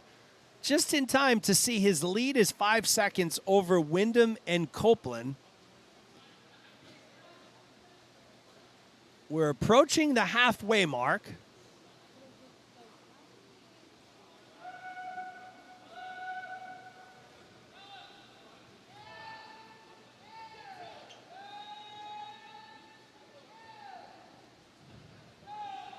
Grayson Smith still in command here.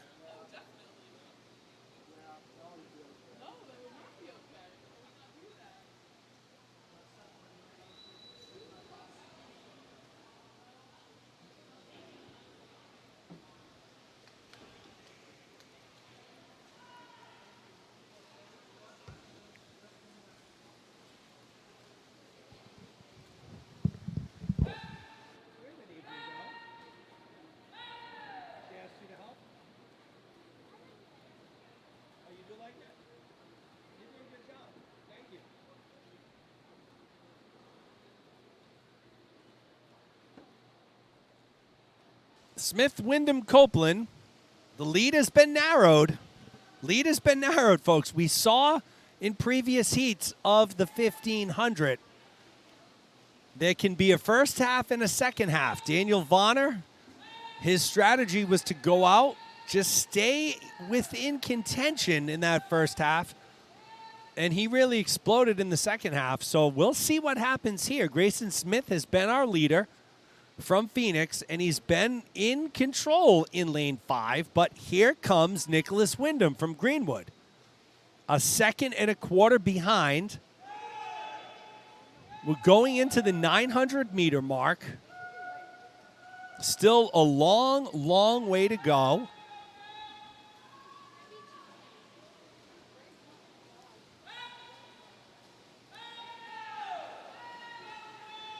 And Wyndham can see where Smith is. He's breathing to his right. Smith is 2 lanes over to his right in lane 5, so he sees where he is. The lead remains at a second and a quarter. Copeland 3 seconds behind. So really, when you take a look at this, anybody's race right now. Anybody's race. It could be Wyndham, it could be Smith, it could be Copeland, it could be Barnes. Barnes trails the top 3 by a little bit, but plenty of time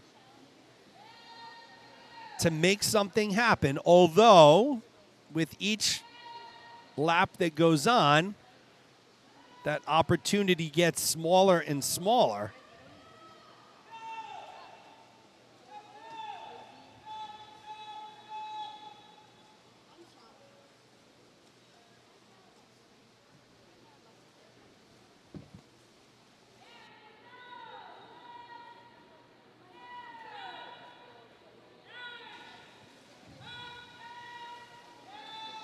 And I think we have an official changing of the guard. We had it on the far end, or on the turn end, but Nicholas Wyndham has now moved into first.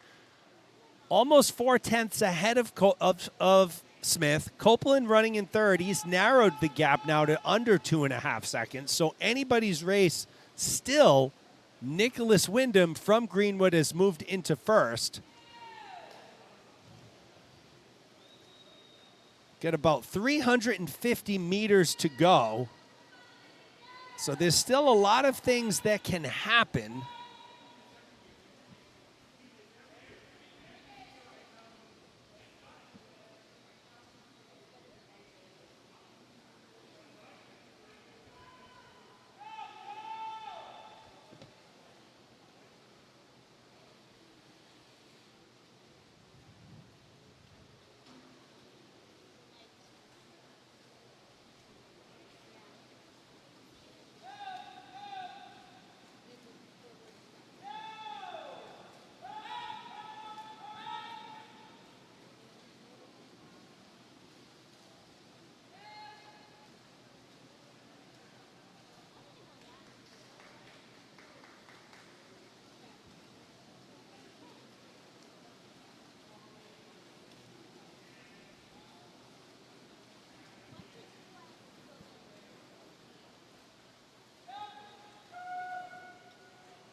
Wyndham continuing to lead the way.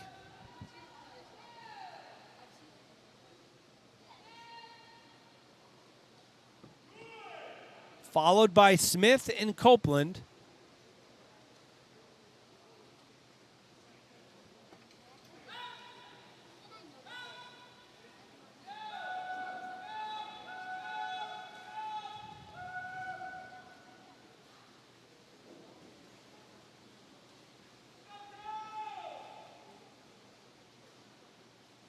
Wyndham, Smith, Copeland, Barnes.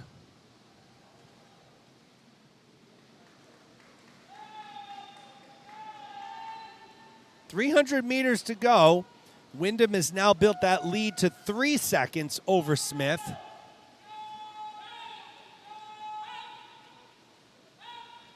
So let's see if Smith or Copeland can mount a comeback on Nicholas Wyndham.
Wyndham has opened up that lead. Coach Robert Owen continuing to give Wyndham some encouragement here as we get towards the final stages of this 1500.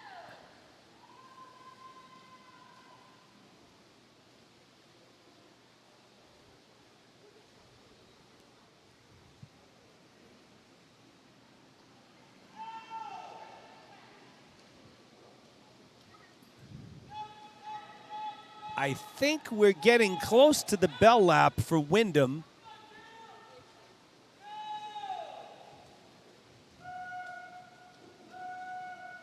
So this is the bell lap.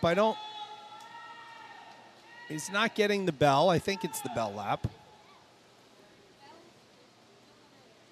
That was the bell lap. There was no bell for Wyndham. Maybe they don't get a bell.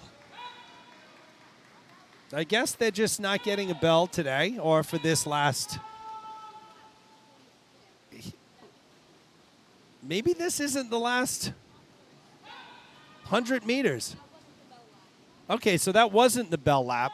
So what happened, folks, just so you know, the timing system went a little bit awry for a little bit of time. Touchpads weren't working, so because of that, I don't know what. So the bell lap is coming up, I'm told. I didn't know where they were in the race because the system wasn't working for a little while. But Nicholas Wyndham, I think it's safe to say Wyndham is going to take this. He's got about 120 meters left. Once again, like Daniel Vonner in the 1500 before him, played it conservative out of the gates at the start, really picked it up in the second half. I thought this was the bell lap.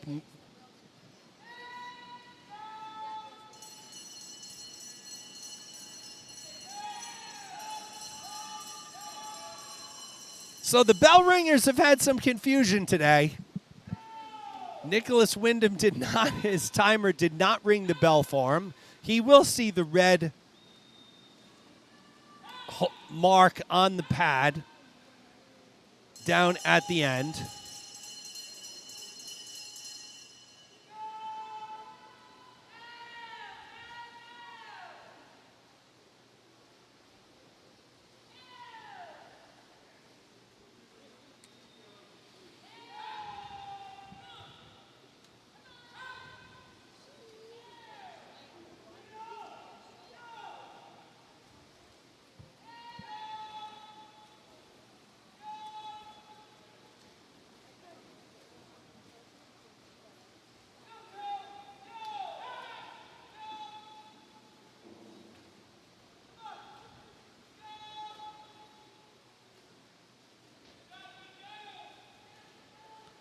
Wyndham finishes with a 17:31.08, so nice job there by Nicholas Wyndham. Grayson Smith takes second, 17:40.90. Copeland third, 17:44.19. And I believe that will be a wrap on the morning session. Prelims, let's just make sure. I did have that issue once before. I cut the broadcast, and we still had some swimming to go. So that concludes the morning session, folks. We are done. We will be back in action 4:45 this afternoon. We hope you can join us. On behalf of Emma Holland and Avery Abreu, my great helpers, I am Jeremy Abreu. We will see you back this afternoon.